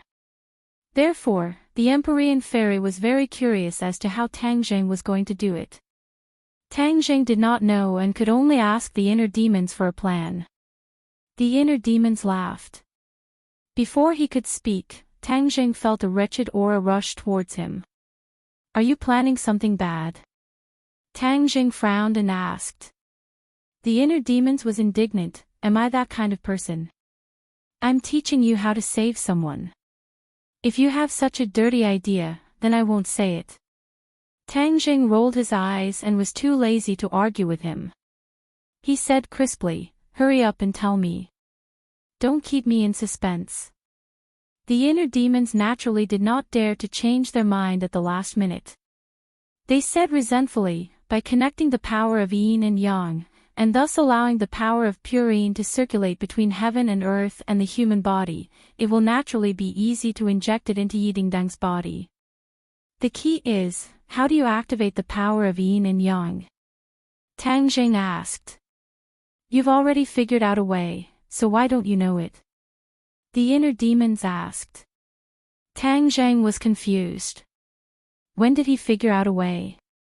Why do you say that? To connect yin and yang, you naturally need pure yin energy and pure yang energy to circulate and communicate. Only then can you succeed. Do you still not understand? The inner demons asked implicitly. Tang Jing widened his eyes and said bitterly, "Inner demons, don't keep me in suspense." The inner demons were slowly unraveling the mystery. "What is the highest amount of pure yin energy you've absorbed?" "It's..." Tang Jing hesitated for a moment. In the end, he did not say that difficult word. It was as if a bolt of lightning flashed through his heart and he quickly understood what the inner demons were referring to. The highest amount of pure yin energy that Tang Jing had absorbed was of course when he had sex with those women. At that time, yin and yang were in harmony and harmonized with each other. From there, the pure yin and yang energy would circulate and reach a state of harmony between yin and yang. Tang Jing gradually understood and asked with mixed feelings, "You're saying that I had sex with Dingdang?" The inner demons chuckled, "You're not stupid. You don't respect yourself as an old man." Tang Jing was indignant. He had never thought that doing this could save lives. This was a bit of a fantasy. The inner demons retorted angrily, "You've urged me time and time again. When I told you the truth, you said that I don't respect myself as an old man. How preposterous." Tang Jing said embarrassedly, "Who would have thought that you would be referring to this method? But this is the only way. If you don't believe me, you can ask the Empyrean fairy." Tang Jing naturally could not ask the Empyrean fairy. After all, it was too difficult to ask. But from the fact that the Empyrean fairy did not know the specific method, the Empyrean fairy also did not know anything. Only the inner demons could have the final say. Seeing that Tang Jing was silent, the inner demon said helplessly, "Believe it or not, it's up to you." Tang Jing's mind was full of thoughts. Everyone looked at him with burning eyes. He was like a puppet, thinking without moving. At this time, he was especially charming and refreshing. "Well, I'll believe you for now. If I find out that you're lying and can't save Ding Dang at all, I'll definitely not let you go." Tang Jing threatened without holding back.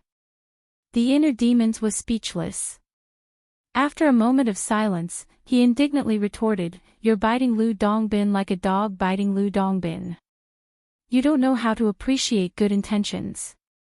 Just as his voice fell, he realized that his words seemed to be pointing at the mulberry tree and cursing the locust tree. It could be seen that Tang Jing was completely focused on Yi Dingdang and did not bicker with him. He inwardly rejoiced and felt a lingering fear. Seeing that everyone was looking at him expectantly, Tang Jing coughed and said in a deep voice, "As far as I know, there is indeed a way to connect the yin and yang forces and inject the purine energy from the gate of heaven into Dingdang's body. However, this method is not suitable for outsiders to know. So, everyone does not need to know the specific details. You just need to know that I can save Dingdang." Seeing that Tang Jing was making a solemn vow and stuttering, it was obvious that there was a secret. Everyone's hearts were ignited with the flames of gossip. They stared at Tang Jing intently, hoping that he would reveal the secret. Tang Jing found it difficult to open his mouth. He did not know how to tell the truth. Moreover, the other party was Yi Dingdang. If he said it openly, how could she face other people in the future? He took a deep breath and ignored everyone's eager eyes. He said calmly, "Everyone, please leave. The rescue needs a quiet environment. No one can disturb us. I'll stay and help you. I'm very familiar with the gate of heaven. Maybe I can help you with twice the result with half the effort." The Empyrean fairy volunteered. Tang Jing sighed and said to himself, "If you stay, how can I have a relationship with Dingdang? I'm not the kind of person who likes to be exposed in public." So, he refused without changing his expression, "Thank you, but I don't need your help for the time being." Seeing that he repeatedly refused, everyone knew that he must have other secrets, but it was not convenient for him to express them. Everyone's curiosity was aroused, but there was nothing they could do. "All of you stay outside and guard. You must not let anyone come in and disturb us. Otherwise, we will give up halfway. Our hard work and effort will be wasted." Tang Jing deliberately said it in a very serious manner to attract everyone's attention. Sure enough, when these words came out, many people's expressions became serious. Especially the Ya family and Fang Shishir.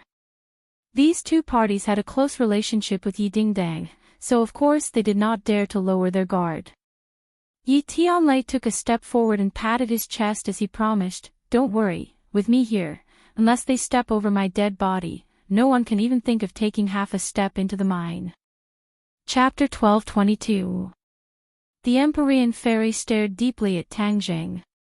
In the end, she did not ask any questions and left with the others. Tang Jing casually waved his hand, causing the sacred armor shield to fly out. It rapidly enlarged and became like a door, blocking the entrance. Tang Jing gently placed Yi Dingdang on the heavenly bed and a wave of purine energy emanated from the heavenly bed, revolving around her endlessly. It was just that the purine energy could only linger around her body and was unable to enter her body. All of this was invisible to the naked eye but could be clearly felt. Tang Zhang's pupils shrank as he stared at the bed and Yi Dingdang. He asked, "Inner demons, it can't be that simple to activate the yin and yang energy, right? Just sex. You're getting smarter and smarter. You even guessed it. Of course, it can't be that simple. It must be accompanied by a corresponding mental cultivation method to succeed." The inner demons were slightly surprised. They could not help but think highly of Tang Zheng. "Then quickly tell me the mental cultivation method," Tang Zheng urged. As soon as he finished speaking, a ray of light flashed in Tang Zheng's mind and a shining mental cultivation method appeared. This mental cultivation method was like a stream of water that quickly merged into Tang Zheng's mind and could not be removed. "You should leave for now." Tang Zheng sealed the inner demons. Before the inner demons could say a word, they lost consciousness and could not see the outside world. Tang Zheng also laid down on the sky bed. The sky bed was ice-cold and refreshing. Pure yin energy immediately lingered around his body, but it was still unable to merge into his body. Yi Dingdang lay on the bed with her eyes wide open. She looked at Yi Dingdang suspiciously. She did not know how he was going to save her by sending the others away. "Dingdang, to save someone, you must activate the yin and yang energy. The only way to activate the yin and yang energy is..." Tang Zheng hesitated, not knowing how to start. Yi Dingdang blinked her eyes, clearly using her eyes to encourage him. Tang Zheng took a deep breath, deeply encouraged, and said truthfully, "I have to have a relationship with you in order to be able to trigger the yin and yang energy, and then help you absorb the pure yin energy. In addition, I can also absorb the pure yin energy during this process, and thus help me to balance the pure yang energy in my body." Yi Dingdang's eyes were filled with joy. It was said that not only could she save herself, but she could also save Tang Zheng. It was the best of both worlds. Although she didn't say a word, Tang Zheng understood what she meant and let out a long sigh of relief. "Dingdang, relax completely. The others can't see. It'll be fine in a while. After that, you'll be back to normal." Tang Zheng comforted her. Yi Dingdang mustered all her strength and answered softly. As if he was greatly encouraged, Tang Zheng's fingers fell on her chest and gently undid the buttons. After a while, Yi Dingdang was completely naked in front of him. It was as if a stone had been thrown into a lake, causing ripples to appear on the surface of the lake. Tang Zheng's breathing couldn't help but quicken. He pressed down on her, his broad chest pressing down on her body. They could clearly feel each other's heartbeat quicken, especially Yi Dingdang. Her heartbeat was originally very weak, but at this moment, it was like she had been injected with a cardiac stimulant. The two of them looked at each other and a deep love was communicated through their eyes. The heart sutras were silently activated in their hearts. When the two of them became one, the pure yin energy circling around their bodies began to ripple. Like a whale sucking in water, the pure yin energy entered Tang Zheng's body from the point of connection. Tang Zheng's eyes lit up. As he moved, he silently felt the pure yin energy. This pure yin energy was much more powerful and pure than the pure yin energy he had absorbed before. It was naturally very beneficial to him. The pure yang energy that had been restless in his body seemed to have smelled something, and all of them moved out, entangling with the pure yin energy. The two energies harmonized with each other, and the restless pure yang energy was immediately appeased. There was too much pure yin energy, so much so that Tang Zheng couldn't completely digest it. The excess pure yin energy once again flowed back out of Tang Zheng's body and then quickly gathered in Yi Dingdang's body. Her body was originally like a dry field. The pure yin energy was like rain. With the pure yin energy's nourishment, it was like a field that had been nourished by rain. It immediately burst forth with life. Tang Zheng could clearly feel that her life force was slowly recovering. He was delighted and hurriedly activated his heart sutras. The pure yin energy quickly flowed from his body to Yi Dingdang's body. Yi Dingdang opened her eyes wide in comfort. Her eyes regained their vitality as she looked at Tang Zheng with mixed feelings. As Tang Zheng's movements increased, she couldn't help but let out a soul-stirring sound. This space was immediately filled with an ambiguous atmosphere, causing people to be extremely shy. Yi Dingdang was immersed in it. She didn't care about being shy and completely enjoyed this wonderful process. There was no need to mention how delightful it was. The pure yin energy in the sky bed endlessly flowed into the two's bodies. Their erect bodies revealed the beauty of yang, while their slightly arched waists revealed the beauty of yin. The combination of hardness and softness indicated the harmony of yin and yang. This was the power of yin and yang, the great Tao of relations between heaven and earth. Outside the sacred armor shield, a group of people anxiously looked around but couldn't see anything. They anxiously paced back and forth. Feng Xinyang looked at Yi Tianlei, who was pacing back and forth. She impatiently waved her hand and scolded, "Tianlei, don't randomly walk around. You're making me dizzy." Yi Tianlei subconsciously stopped his footsteps. He sighed and said, "Aren't I anxious? Aren't I anxious?" Yi Tianlei was speechless. Fang Shishir advised, "Tang Zheng is very confident. Dingdang is blessed by the heavens and will definitely get better." The two of them looked at her deeply and said, "Definitely."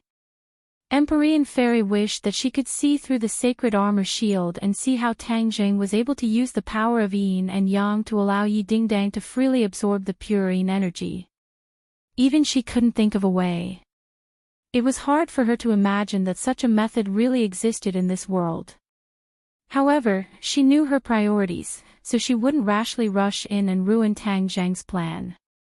Yan Luyun and Yan Qingyi also stared at the sacred armor shield.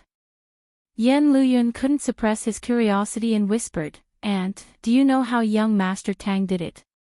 Yan Qingyi regretfully shook her head, "How could I know? Didn't you predict this?" Yan Luyun asked. Yan Qingyi rolled her eyes at him and didn't answer this question. Prophecy wasn't omnipotent. How could she know everything? Moreover, she wasn't worried about this problem. She was worried about something else. Before she came here, she vaguely felt a mysterious calling. However, ever since she stepped into the gate of heaven, this feeling disappeared without a trace. No matter how she tried to sense it, she couldn't find any clues. This was undoubtedly a huge setback. She had come all the way here to unravel the mystery. Why was it that when she arrived at her destination, there was nothing? Chapter 12:23.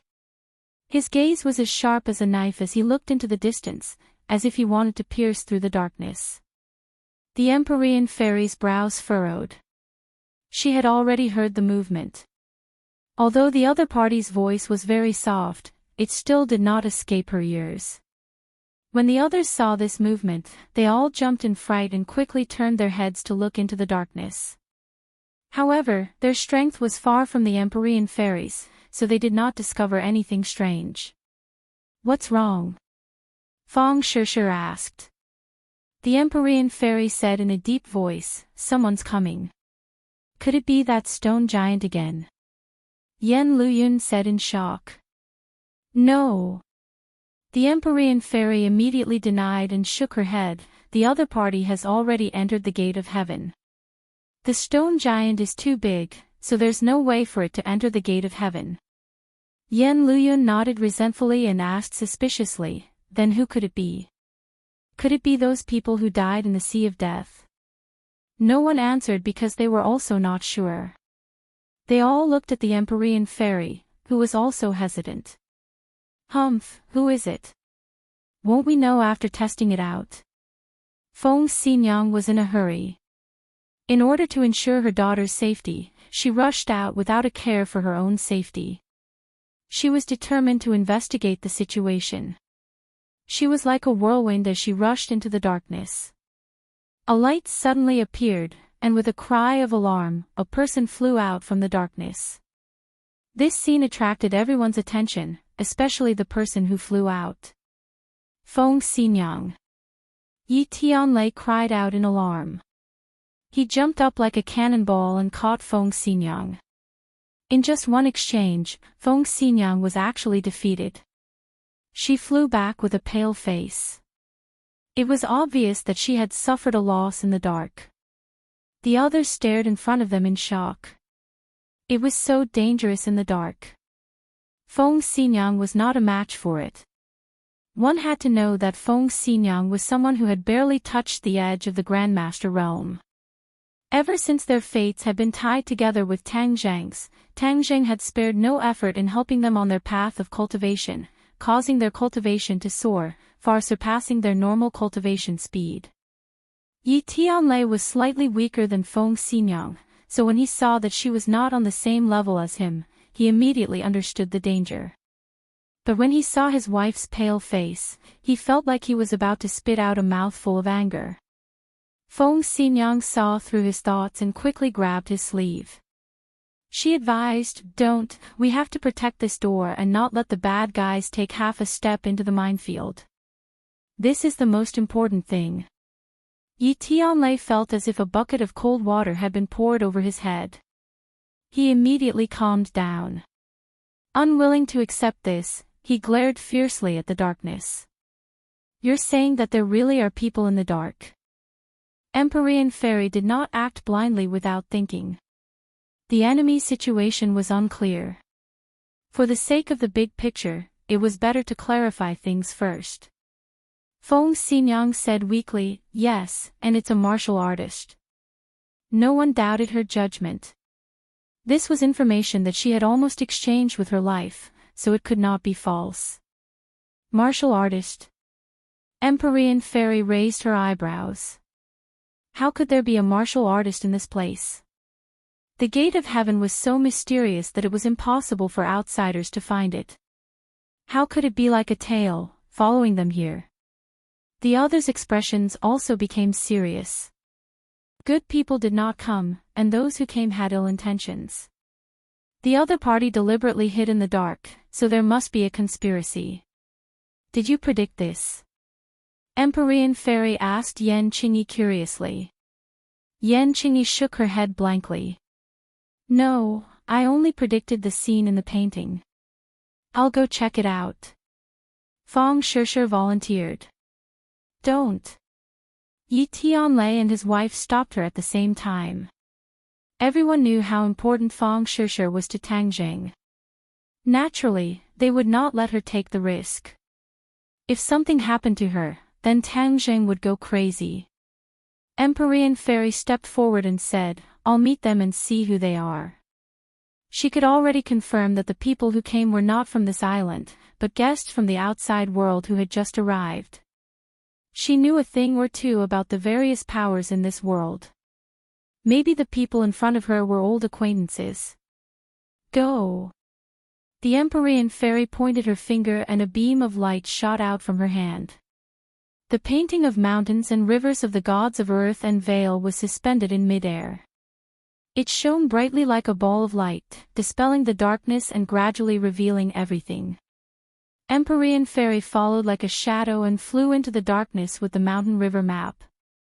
The darkness could not cover her eyes. On the contrary, it made her eyes sharper and her mind more focused, not letting go of any clues. Suddenly, a scene appeared in her mind. There was a person in the darkness not far from her. She did not need to look at him at all as this person appeared clearly in her mind. Without any explanation, she moved her mind and a tornado flew out from the mountain river map and enveloped this person.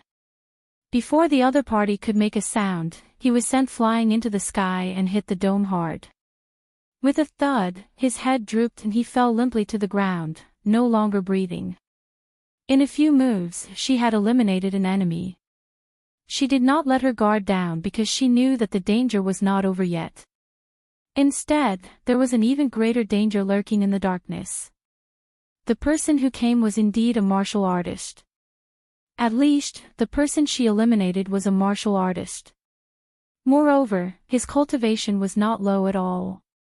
He was in the Grand Master realm.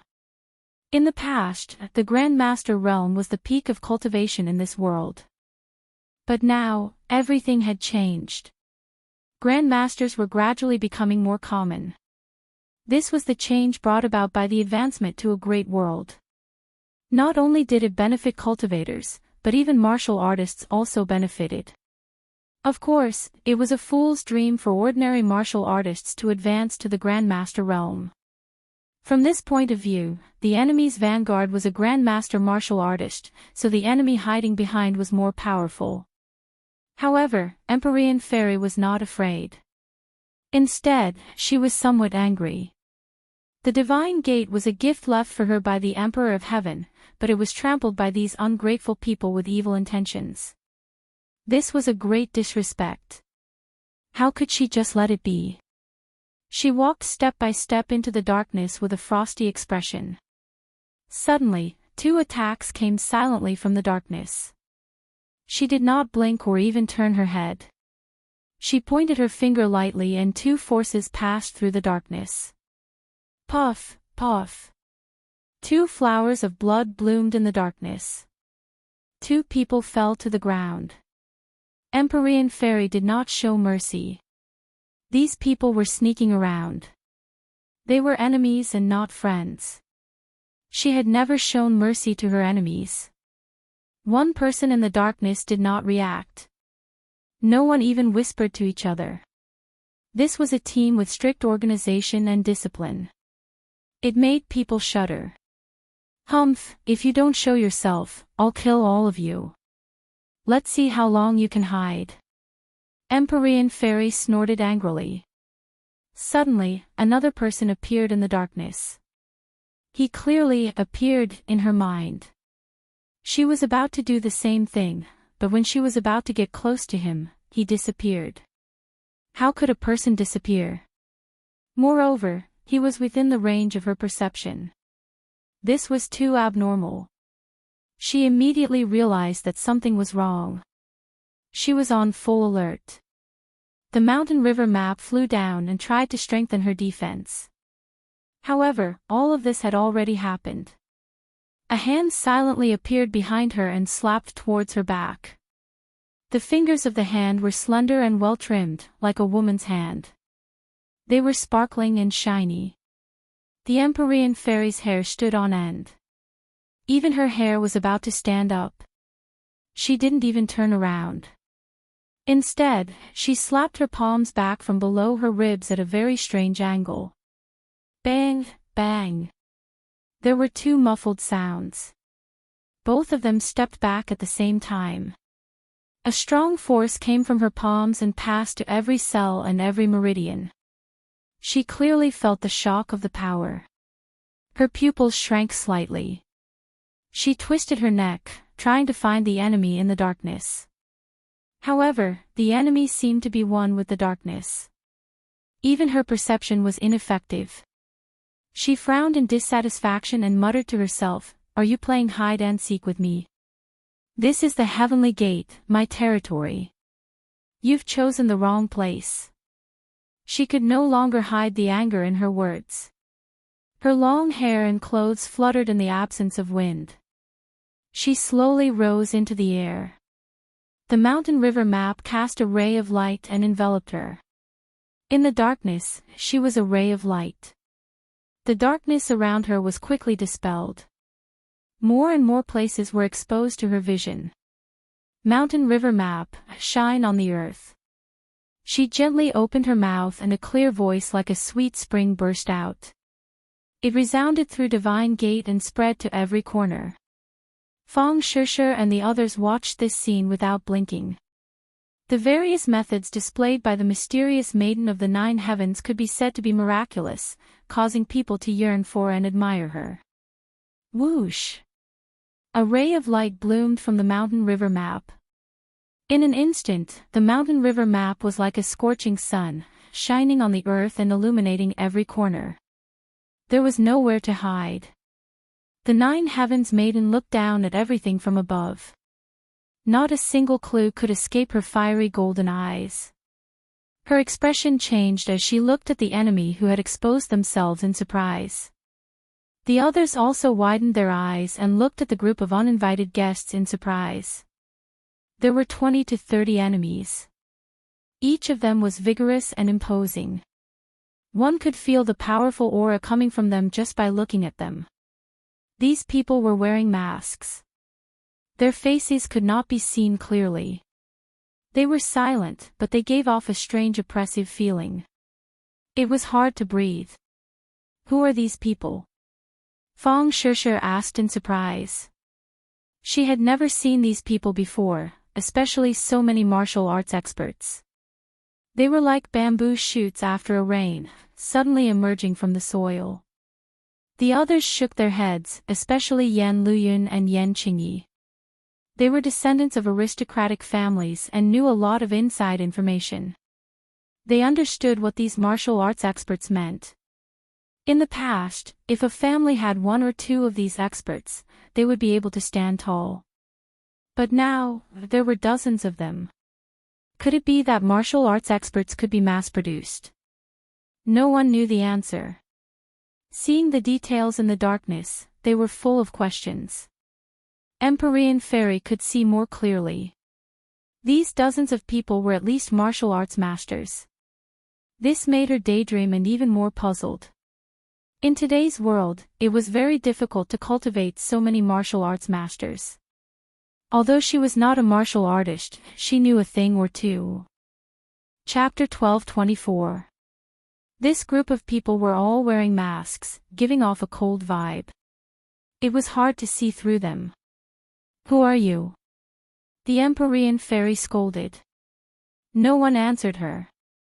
Pairs of eyes stared at her coldly through the masks. They glanced at the others. You don't want to answer. You can't hide. Let's see what you can do.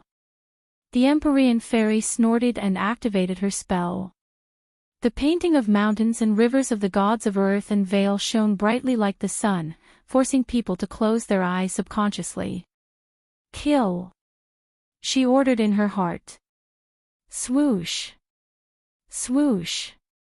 Swoosh! Ice blades flew out from the stately painting. They flew above the heads of these people in an instant, as if they were going to pierce into their bodies in the next second. Bang! Bang! Bang! There was a series of explosions. The ice blades exploded and turned into ice shards. They had no attack power at all. The Empyrean Fairy's pupils constricted. She turned pale with fright. She was a spellcaster and could feel it the most. A formless energy flew out from these people at the same time, intercepting her ice blades. When did martial artists reach such a level of synchronized counterattack? The martial artists' eyes shone as if they were mocking the Empyrean Fairy. They were silently mocking and ridiculing her. What's going on? Yi Tianlei thought that this attack would definitely succeed. He did not expect this result. Moreover, he was a martial artist and could feel the reactions of these people very clearly. These people did not seem like martial artists anymore. Or rather, they were worlds apart from ordinary martial artists. Kill! The opponents shouted in unison. Their voices shook the surroundings. The sound waves converged into a long spear, which was thrown at the Empyrean Fairy. It was visible to the naked eye. This is a spell. Yi Tianlei was the first to exclaim. Impossible. These people are martial artists. How can they use spells? This completely overturned his understanding. The others were also dumbfounded by this scene. Although the Empyrean Fairy was shocked, she knew that she had encountered a powerful enemy. Moreover, it was very strange and bizarre. She could not afford to be distracted. She crossed her hands and spread out her 10 fingers, triggering the purine energy in the divine gate. Although most of the purine energy in the gate of heaven was gathered on the heavenly bed, the air was still filled with purine energy. She had the 9 Yin saint body. The Emperor of Heaven had once used his great power to allow her to freely communicate with the purine power in the Elysium. Therefore, she could draw on the purine power. Purine energy converged like turbulent clouds, surging towards the mysterious spear from all directions. Boom! The walls of the cave trembled violently for a moment, and a lot of dust fell from the cave before the trembling stopped. Everyone took a closer look and was shocked to find that the spear had disappeared. Instead, purine energy gathered and surged towards the enemy like a black cloud. Feng Shishir and the others were excited and secretly cheered. The Empyrean fairy was extraordinary. Although these enemies were mysterious and powerful, they might not be her match. However, they did not have time to be happy for long. These people were chanting something, and a shocking syllable rang out. Ma. As soon as the syllable rang out, the momentum between heaven and earth seemed to solidify. The rolling purine energy also paused, like frozen water, maintaining the rolling posture. It was very strange. The Empyrean fairy was shocked. This syllable was very familiar. She stared at the enemy with shining eyes, as if she wanted to distinguish the person she suspected from the crowd. But these people were wearing masks and dressed the same, so there was no way to distinguish the target. She didn't just sit there and wait for her death. Instead, she shouted, "The renowned supremacy Ji Wuxiang is actually hiding in the shadows. When did you become a coward?" This syllable had exposed everything. This was the 6 words of the non-phase method. The Empyrean fairy had experienced the mystery of it and knew how powerful it was. However, as far as she knew, the non-phase method was Ji Wuxiang's special skill. It was a secret that was not passed on. How could he pass it on to so many people? Were these people his confidants? Were they the forces left behind by the flying guillotine? The flying guillotine disintegrated in the hands of Tang Zheng and disappeared. This time, the other party did not use the flying guillotine's special skill, so the Empyrean fairy could not make up her mind. But there was no doubt that the strength of these people was not inferior to the flying guillotine. With the help of the non-phase method, their strength was far beyond that of the flying guillotine. The non-phase method was used to deal with all the people with distracting thoughts and killing intent. They were all secular people, so it was inevitable that they would not be contaminated with this vulgar aura. Could it be that they were going to be defeated in the hands of Ji Wuxiang? Everyone's heart sank. They had an ominous premonition. The Empyrean fairy's momentum was vigorous. She did not accept her fate. Instead, her eyes burst out with a sharp gaze, staring at the enemy. Ji Wuxiang was one of them, but he had learned to be smart. He did not reveal any traces, making people unable to see through him. The trick of capturing the leader first to capture the bandits was no longer effective. "Ha, mysterious maiden of the 9 heavens, your provocation isn't brilliant at all. Do you think I'm that kind of inexperienced child who would fall for your provocation?"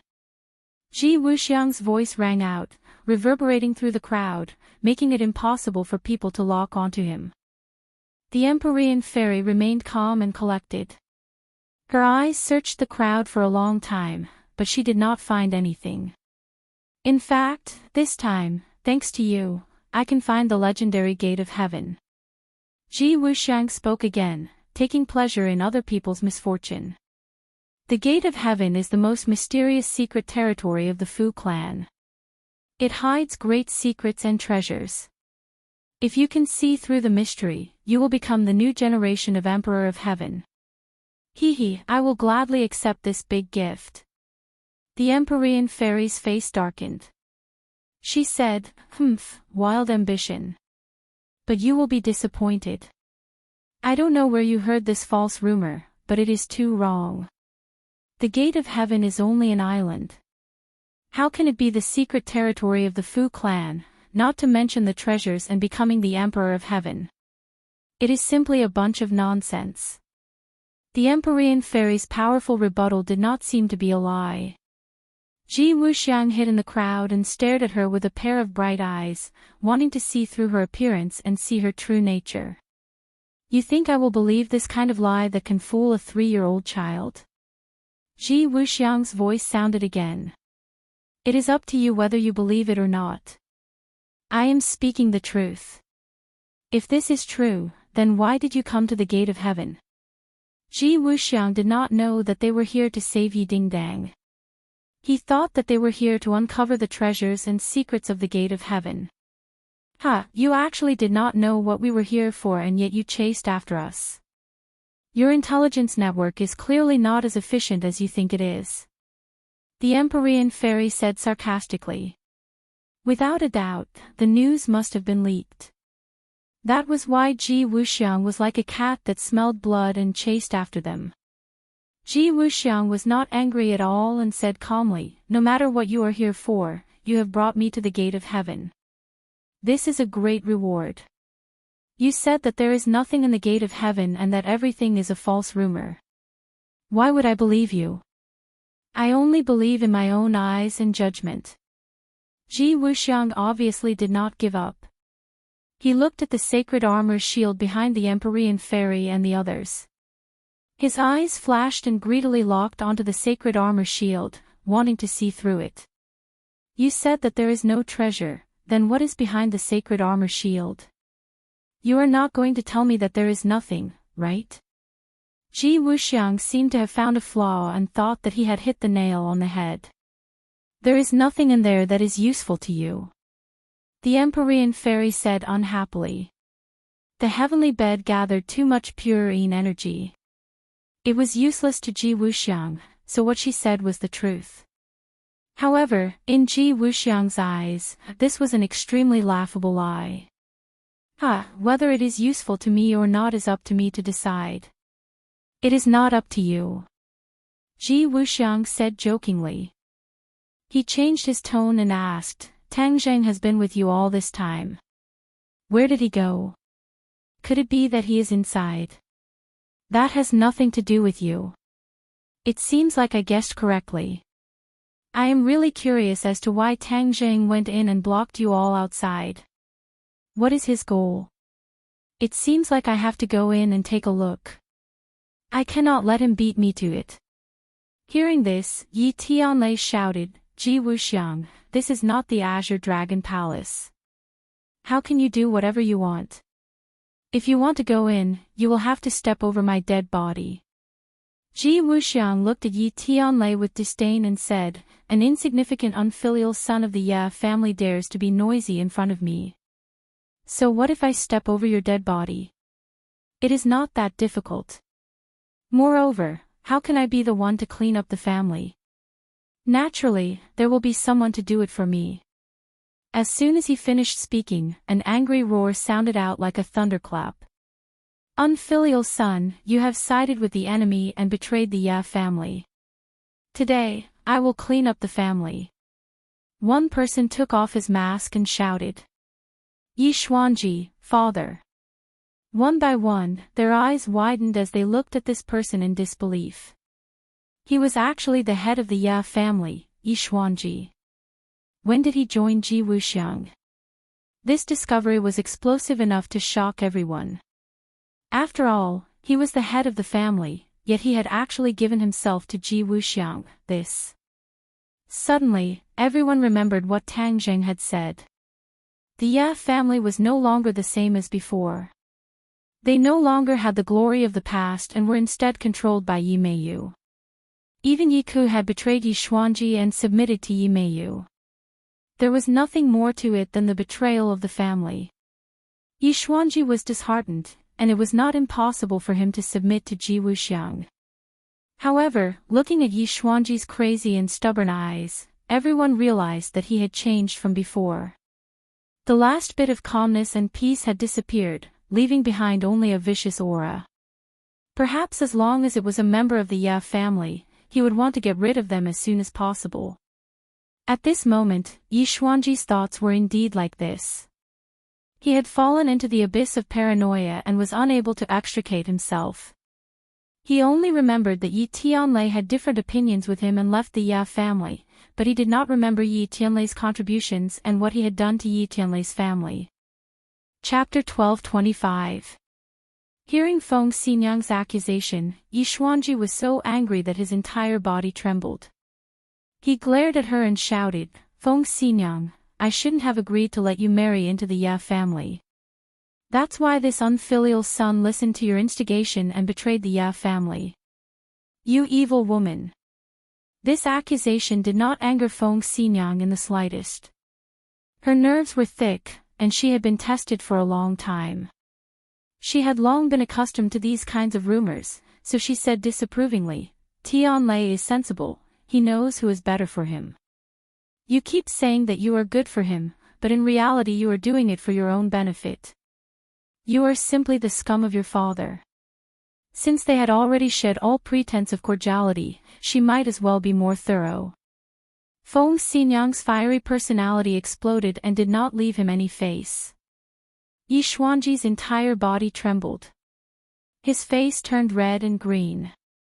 When the others saw this scene, they could not help but admire. Perhaps, only Feng Xinyang dared to go against Yi Xuanji so loudly. Yi Tianlei remained silent. His expression kept changing. On one side was his wife, and on the other side was his father. He was sandwiched in the middle. One could imagine how he felt. His gaze swept across his wife and father's face. Finally, his expression became firm as he stared at Yi Xuanji. His gaze seemed to be able to penetrate everything. It was so sharp that no one could look at him directly. Seeing this, Yi Xuanji's heart thumped. He had an ominous feeling. He had never seen Yi Tianlei look at him with such a gaze. It was sharp. "You gave birth to me, but you have gone against me time and time again. I have nothing to say about this. But you insulted my wife. As her husband, I cannot tolerate it. What I, Yi Tianlei, owe you, I will return it all to you and the Ya family. From today onwards, I, Yi Tianlei, will no longer have anything to do with the Ya family." Yi Tianlei's tone was firm, making others feel respect. Yi Xuanji was furious. He wanted to shout again, but he saw Feng Xinyang's expression change. She reached out her hand to stop something, but it was too late. In a situation where no one expected, Yi Tianlei's hand flashed and a sharp blade appeared. He directly stabbed it into his own chest. Pooh! The blade stabbed into his chest without any resistance. Blood flowed out from his chest. No! At this moment Feng Xinyang cried out. But it was too late. Actually, when she heard her husband's firm words, she knew that he wanted to do something. But she was too late to stop him. Yi Tianlei was like a statue, he did not fall down, but his face had already turned pale from the pain. He looked at Yi Xuanji coldly, as if he was looking at a stranger. From this moment on, the guilt in his heart flowed out of his body along with the blood. He had a clear conscience. The Ya family gave it to me. Today, I will return it to the Ya family. Yi Tianlei took a deep breath and said with difficulty. Yi Xuanji was dumbfounded. He did not expect his son to have such an extreme action. He was so courageous. He looked at him blankly, not knowing what to do. Tianlei, why are you so stupid? Feng Xinyang held her husband. Her tears fell as she bitterly asked. Yi Tianlei's lips curled into a relieved smile. He weakly said, "You've been with me for so many years. It's been hard on you. In order to not let you and Ding Dang be shrouded in the Ya family's shadow, I can only do this.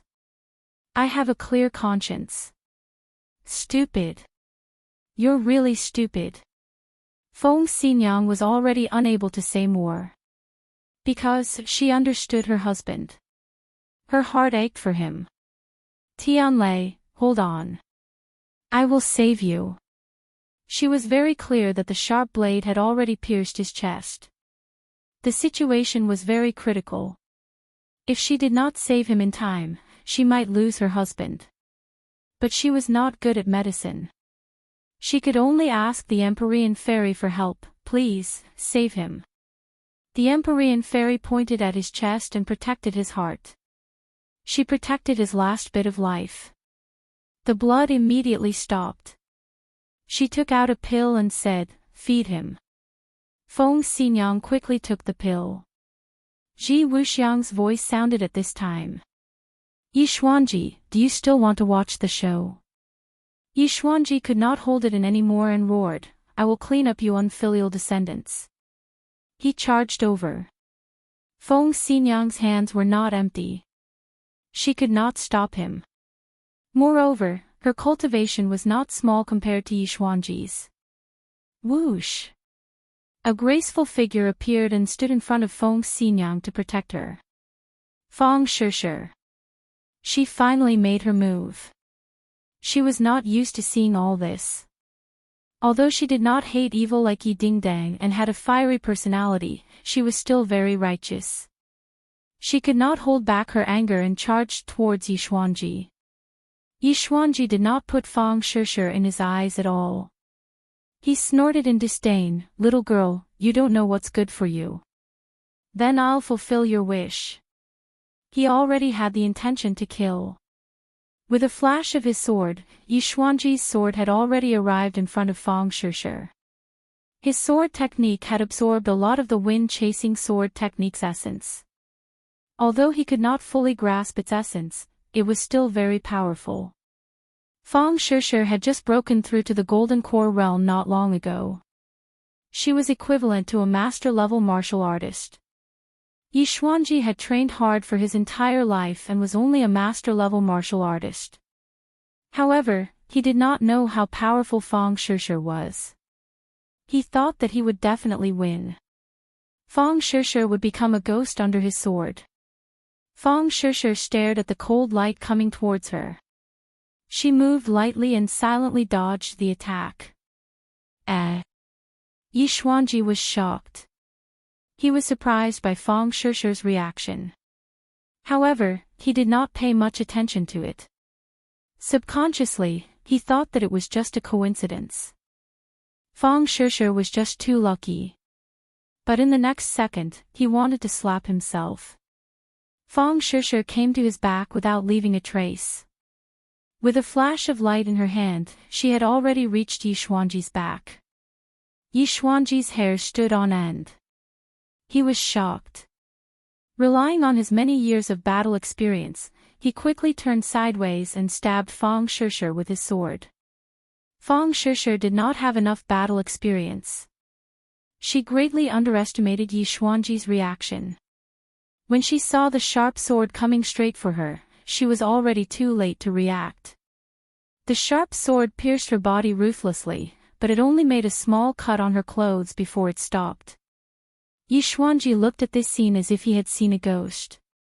No matter how much strength he used, the sword was unable to move forward. Could it be that her body is so strong that even my sword can't break through her defense? A huge question mark appeared in Yixuanji's mind. His brows instantly furrowed, and his expression became extremely complicated. Lowering her head to look at the sword in her chest, the corner of Feng Shishir's mouth curled up into a bitter smile. Luckily, she had the golden jade purple robe that Tang Jing gave her. Otherwise, her body would have definitely been pierced by this sword. She was so scared that she broke out in cold sweat. She had underestimated Yixuanji after all. The other party was the head of a family. After all, he was extraordinary and could not be underestimated. Chapter 12:26. Feng Shishir counterattacked, a cold light flashed, and blood blossomed from Yixuanji's chest. He screamed and staggered back, clutching his chest. He looked at Feng Shishir in disbelief, and stammered, You. He spat out a mouthful of blood, and couldn't even complete a sentence. This attack caused him great damage. Feng Shishir originally didn't plan to be so heavy-handed, but after being attacked, she subconsciously counterattacked, and naturally used all of her strength. Other than being injured, Yi Xuanji was even more agitated. He actually lost to Fang Shishir, this girl. This was a great humiliation. Yi Xuanji's defeat was due to him underestimating his opponent. If it wasn't for the fact that he didn't even put Fang Shishir in his eyes, he wouldn't have lost so badly. Feng Xinyang looked at this scene, and her eyes were filled with splendor. In her and her husband's eyes, Yi Xuanji's strength was unfathomable, and they definitely didn't have the confidence to defeat him. However, Feng Xinyang wasn't afraid of anything. Even if the opponent was very strong, she wasn't afraid of him. Seeing Yi Xuanji lose, the wall that she had built up in her heart all this time suddenly collapsed. So, Yi Xuanji wasn't undefeatable. Even a junior could defeat him. What did she have to worry about? It's useless. Ji Wuxiang's voice sounded again, come back. 22 A formless energy appeared out of nowhere and enveloped Yi Xuanji. Before Yi Xuanji could react, he was sent flying backwards and landed behind the crowd, avoiding further attacks. Kill! I want to see what's behind that holy armor shield. Ji Wuxiang roared, and all the masked men stepped forward at the same time, closing in on Empyrean Fairy and the others. Empyrean Fairy stared, and said to Feng Xinyang, your husband's life is not in danger, take care of him. After saying that, she turned around and strode toward the enemy. Her speed became faster and faster until she finally turned into a wisp of smoke and rushed into the enemy. The masked man in the front had just raised his hand and was about to attack when the Empyrean Fairy swept past them. A bloody line appeared on their necks. The life in their eyes quickly dried up and they fell to the ground, dead. Bang! Ma! Yes! The first 3 syllables of the 6-syllable proverb came out of their mouths in one breath. The atmosphere suddenly changed, and the air froze. The Empyrean Fairy's breathing involuntarily became heavier. Her cultivation base was extraordinary, and the effect of the non-phase method on her was particularly obvious. Although it was only 3 syllables, it had already slowed down her speed. After Fang Shishir and the others heard the 3 syllables, it was as if they were struck by a body-freezing spell. Their bodies stiffened, and it became very difficult for them to even lift their hands and feet. This was the non-phase method, the power of the 6-word maxim. Anyone with murderous intent would find it difficult to escape the attack of the non-phase method. At that time, Ling Er and Li Xiaotian coincidentally had a pure state of mind and were not affected by the non-phase method, so they could help Tang Jing. The Empyrean Fairy understood that it had reached the most dangerous time. If she continued to let the other party say all 6 syllables, then her action would be completely limited. She must not let them fully display the non-phase method. She took a deep breath and urged the mountain river map. The mountain river map shone brightly, and the wind, rain, thunder, and lightning attacked the enemy at the same time. The wind was blowing. The rainstorm was coming. The sound of thunder. Lightning fell. The most powerful attack of the mountain river map was displayed together. It was earth-shattering, and everyone was moved. The Empyrean Fairy's control of the mountain river map and its magical powers were becoming more and more handy. This was the benefit of her gradual improvement after her resurrection. If it was before, she could not display the wind, rain, thunder, and lightning attacks together. All of them were single attacks. This time, it was completely different. The 4 most powerful attacks came unexpectedly, and it was breathtaking. When the attacks came together, the masked man seemed to be strangled by his throat. He abruptly swallowed the 4th syllable back and looked at the attacks falling from the air in horror. Whoosh! Suddenly, a person flew up. His hands were changing, and the complicated gestures seemed to be summoning some kind of power. The Empyrean Fairy's pupils shrank, and she stared at the man and said, Ji Wuxiang, you finally showed up. She still remembered the scene of testing Ji Wuxiang. At the moment of life and death, he could resist fighting back. This kind of willpower and control could be said to be at the peak of perfection. Therefore, when she later learned that Ji Wuxiang was the Lord, the Empyrean fairy was surprised. Now, facing Ji Wuxiang face to face, the murderous intent in her heart erupted like a volcano, surging out violently. Since you forced me to show up, then I'll let you experience the power of the celestial chess, Ji Wuxiang said loudly. The Empyrean fairy's heart tightened. Of course, she was not unfamiliar with the illustrious name of the celestial chess. However, wasn't the celestial chess in the capital? How could it be displayed in the Elysium? If that was really the case, then the celestial chess must have evolved. Ji Wuxiang's control of the celestial chess had reached another level. She had guessed correctly. Ji Wuxiang's control of the celestial chess had reached another level. He created the celestial chess, and his understanding was gradually deepening. He gradually realized that the essence and power of his celestial chess far exceeded his initial imagination. This time, the celestial chess was displayed for the first time in the Elysium. It was an experiment to let these people be the sacrifices of the celestial chess and witness its power. Then let's see if your celestial chess is more powerful or if my mountain river map is more powerful. The Empyrean fairy was not afraid. With a shout, the wind, rain, thunder, and lightning fell on Ji Wuxiang's head at the same time. All of this seemed to take a long time, but in reality, it happened in a flash. Crack!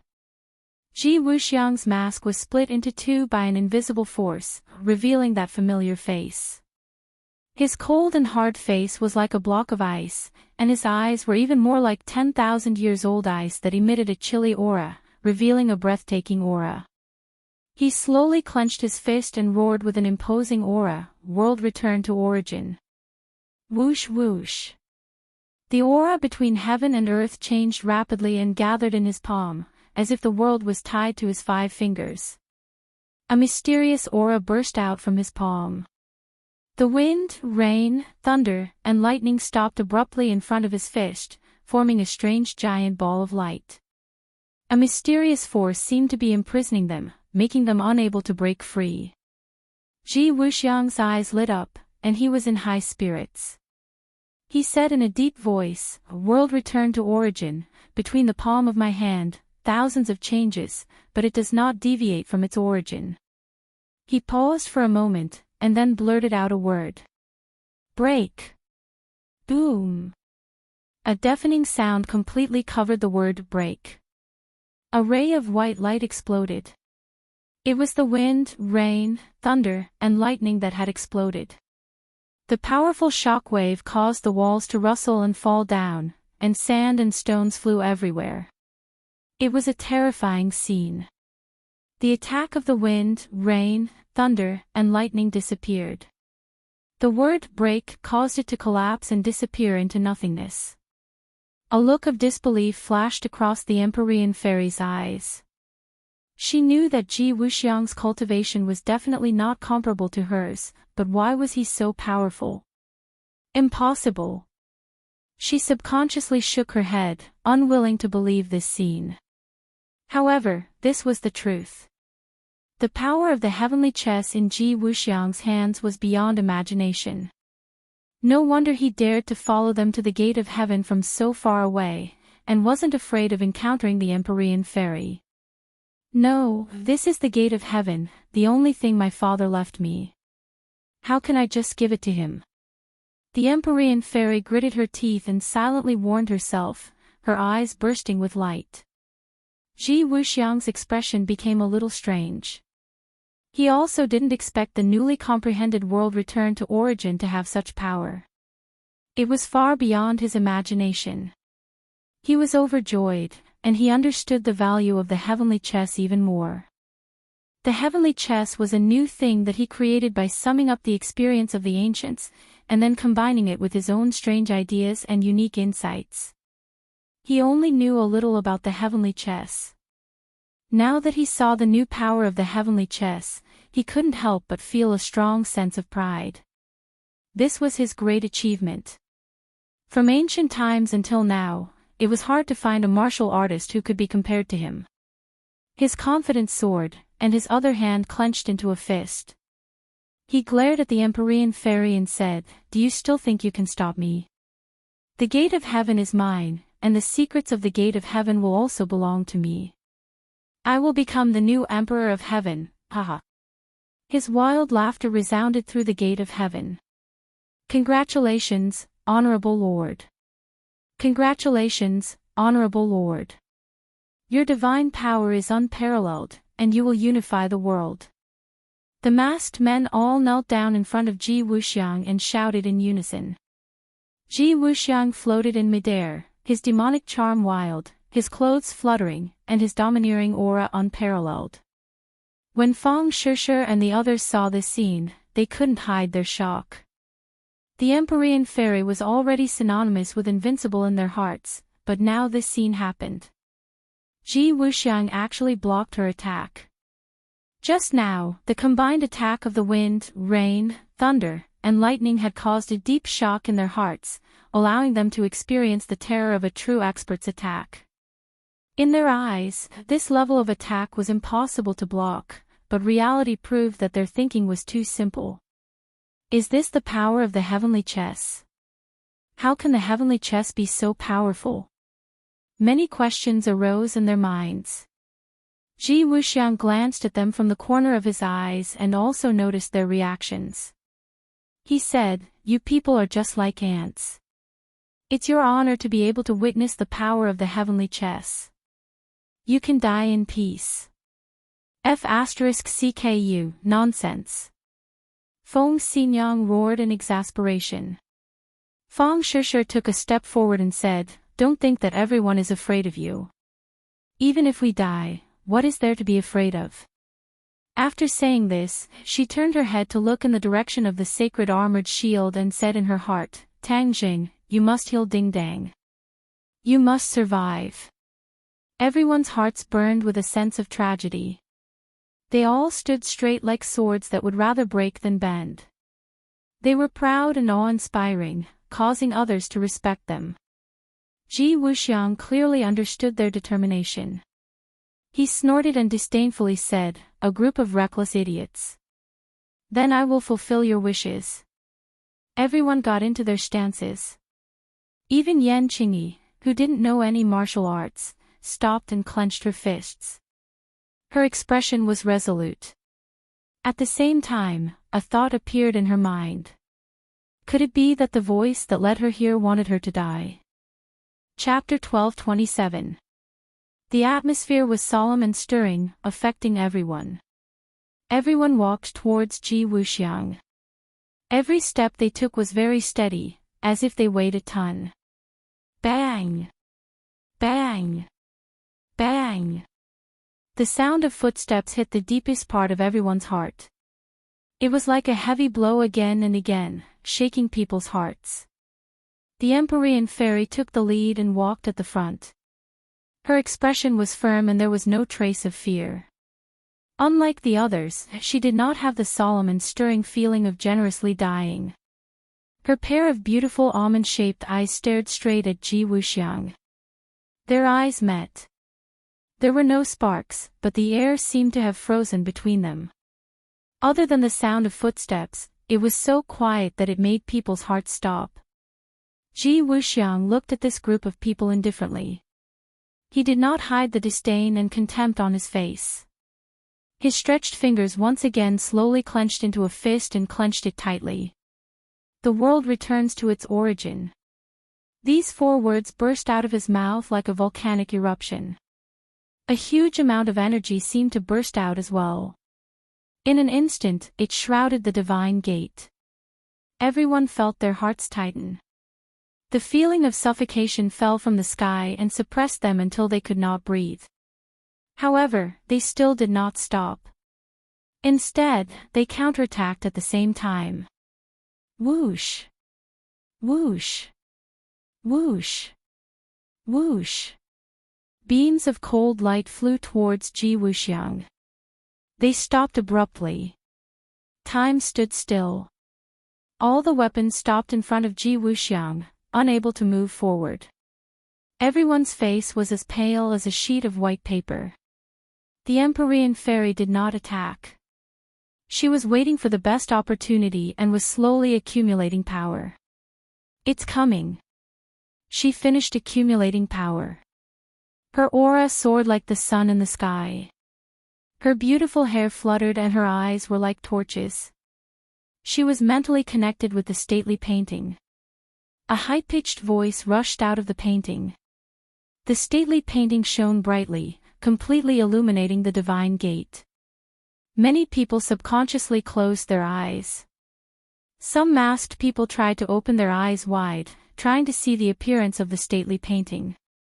However, they found that when the light flew into their eyes, blood flowed and their vision turned black. They lost their vision and became blind. Ah! Screams of agony rose and fell one after another. However, Feng Shishir and the others were not affected. Clearly, this was a different type of attack, only targeting Ji Wuxiang's people. Seeing such a tragic situation, Ji Wuxiang glared angrily. The power of celestial chess burst forth, imprisoning the lights. The light stopped abruptly, stopping above the masked man's head, unable to descend any further. The Empyrean fairy's expression turned solemn as the pressure on her increased. She summoned wind, rain, thunder, and lightning. Lightning flashed and thunder rumbled. It was as if the end of the world had arrived. Ji Wuxiang's expression did not change. His tightly clenched fist suddenly opened up. His 10 fingers flicked together, and 10 streams of energy met the wind, rain, thunder, and lightning. Sparks flew, dazzling, and chi waves soared into the sky. The two of them quickly retreated. Feng Shishir and the rest were also affected. That powerful energy surged towards them with an earth-shattering momentum. They were like a small boat that would be smashed to pieces and sink to the bottom of the sea. The Empyrean fairy's expression changed slightly. She divided her attention, and a part of the stately painting's power was divided to protect these people. Bang! Feng Shishir and the others still flew out at the same time. They crashed into the wall and fell in a mess. The masked men did not gain any benefits. They were even more tragic. They did not receive Ji Wuxiang's protection. Many of them crashed into the wall, breaking their bones. Some even had their brains splattered. They died on the spot. Obviously, Ji Wuxiang did not care much about the life and death of these masked men. He watched as they were severely affected, indifferent. One side lost, the other side gained. The originally weak balance between celestial chess and stately painting was suddenly broken. The scales of victory leaned toward Ji Wuxiang. Whoosh! The Empyrean fairy retreated rapidly. The soles of her feet drew 2 long trenches on the stone floor. In the end, she crashed into the wall and stopped. An unusual and strange flush appeared on her face. Puff! She spat out a mouthful of blood. Her breathing immediately became chaotic, and she became much weaker. Fu Yao! Everyone else was shocked and cried out in alarm. They surrounded her and started to care about her. Ji Wuxiang also retreated a long distance. However, his situation was much better than the Empyrean fairy's. After all, he was not distracted. He actually gained the upper hand in this confrontation. The Empyrean fairy also tested the strength of her opponent and the celestial chess. In terms of cultivation, Ji Wuxiang was definitely not as good as the Empyrean fairy. However, the celestial chess he created was too powerful. It was far from being comparable to ordinary formations or spells. Even though the stately painting was a divine tool, it could not suppress it. After combining the two's combat level was not too different. If they used all their strength, it would be a hardy battle. However, at the beginning, the Empyrean fairy lost because she was distracted. Moreover, the situation was not optimistic. The Empyrean fairy knew this very well. She secretly hated it, but she did not regret it. If she could do it again, she would still save people without hesitation. If it were her in the past, whether she could save people or not was still uncertain. This change was subtle. She herself did not have a strong sense of it. Ever since she interacted more and more with Tang Zheng and the people around her, her outlook on life changed a lot. These people seemed to have become a part of her life. Although they were not her family, they were an indispensable part. When they were in danger, she subconsciously wanted to save them. She did not want to leave them in the lurch. Looking at the sincere and concerned faces, a smile appeared on her face.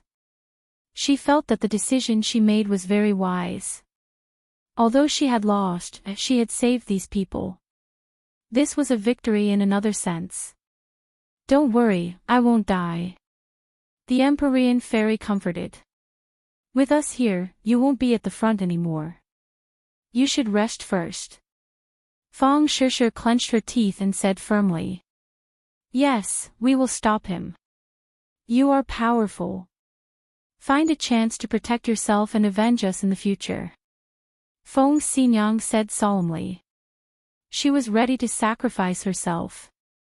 The Empyrean fairy felt a warm current flowing in her heart.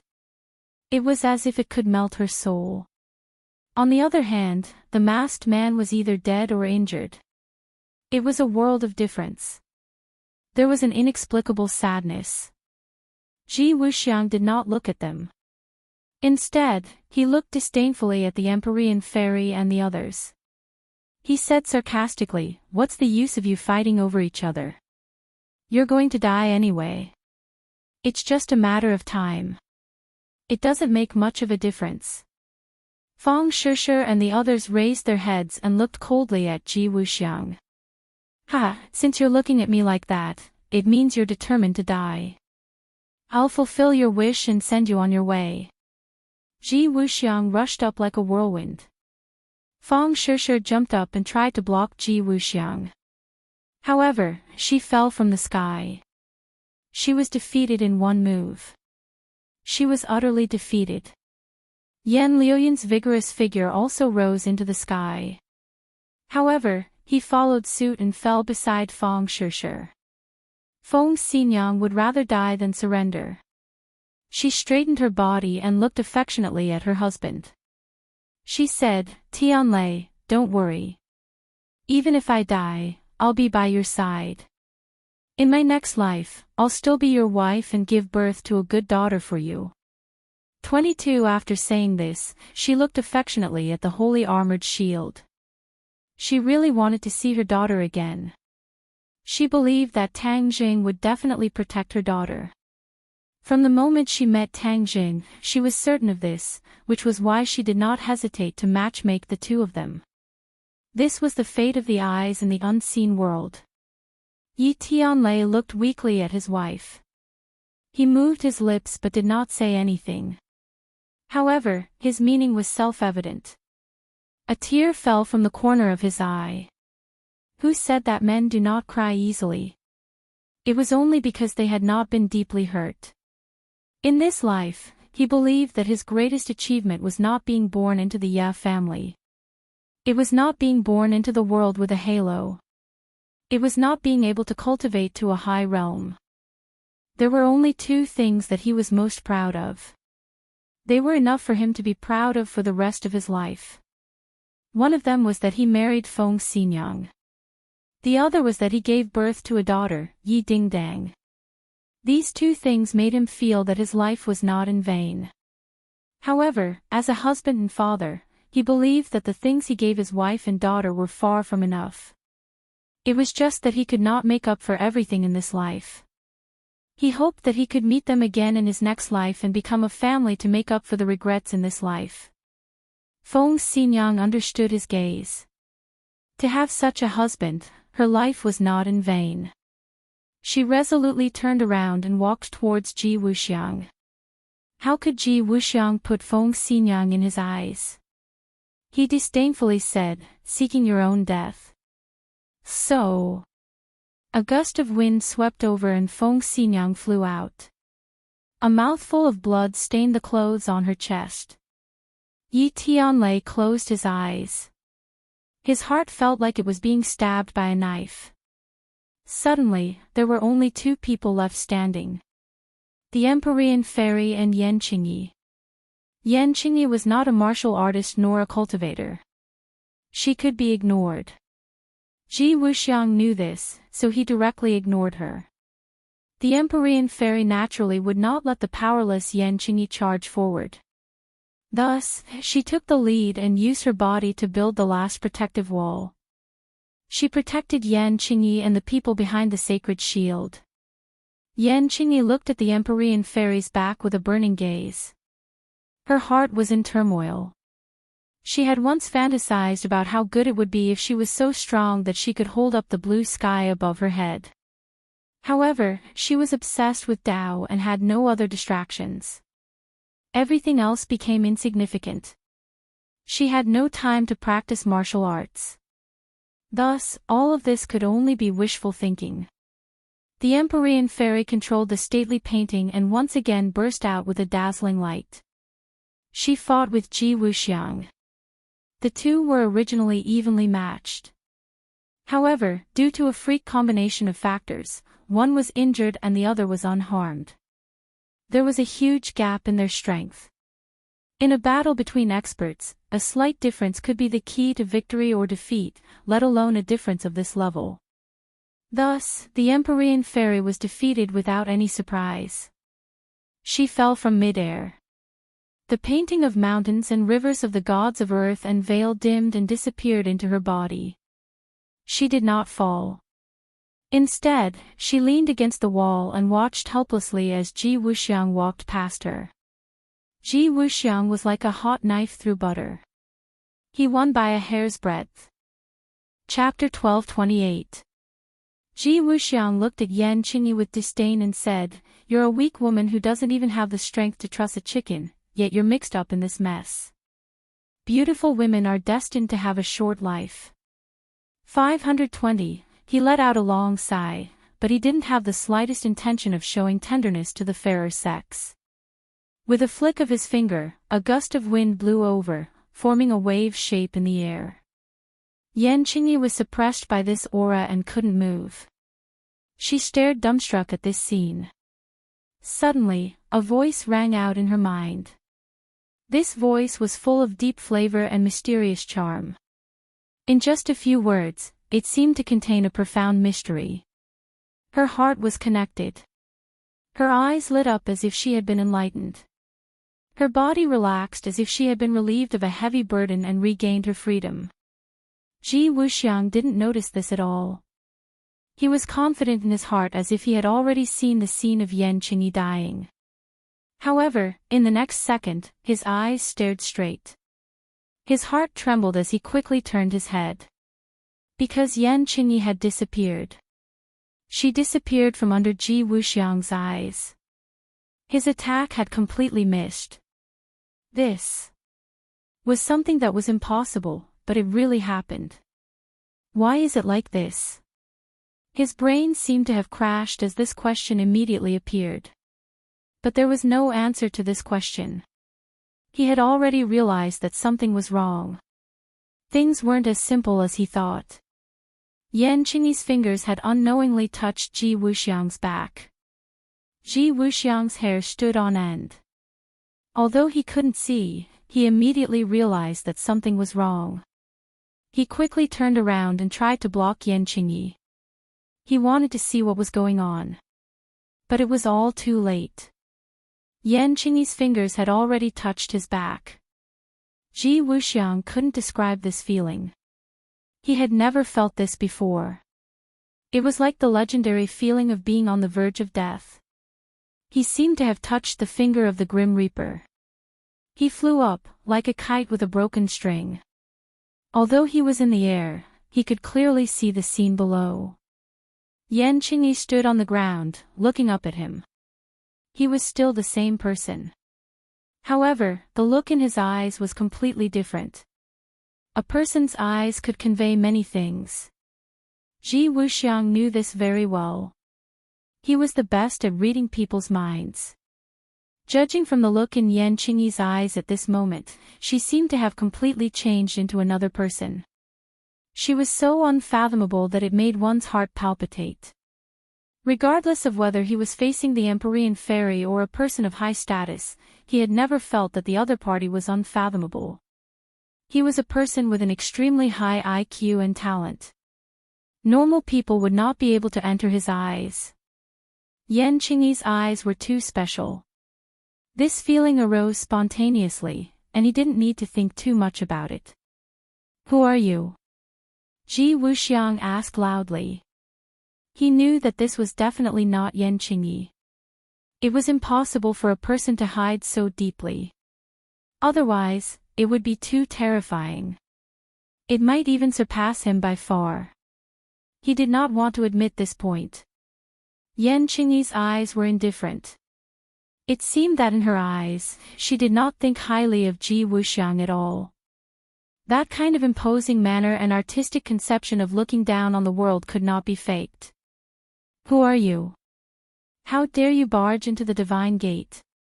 Yan Qingyi's voice was still her voice, but the cadence and rhythm had completely changed. Her voice was not too loud, and it was not as sharp as a knife. However, it had a kind of magical power that made people prostrate themselves in worship.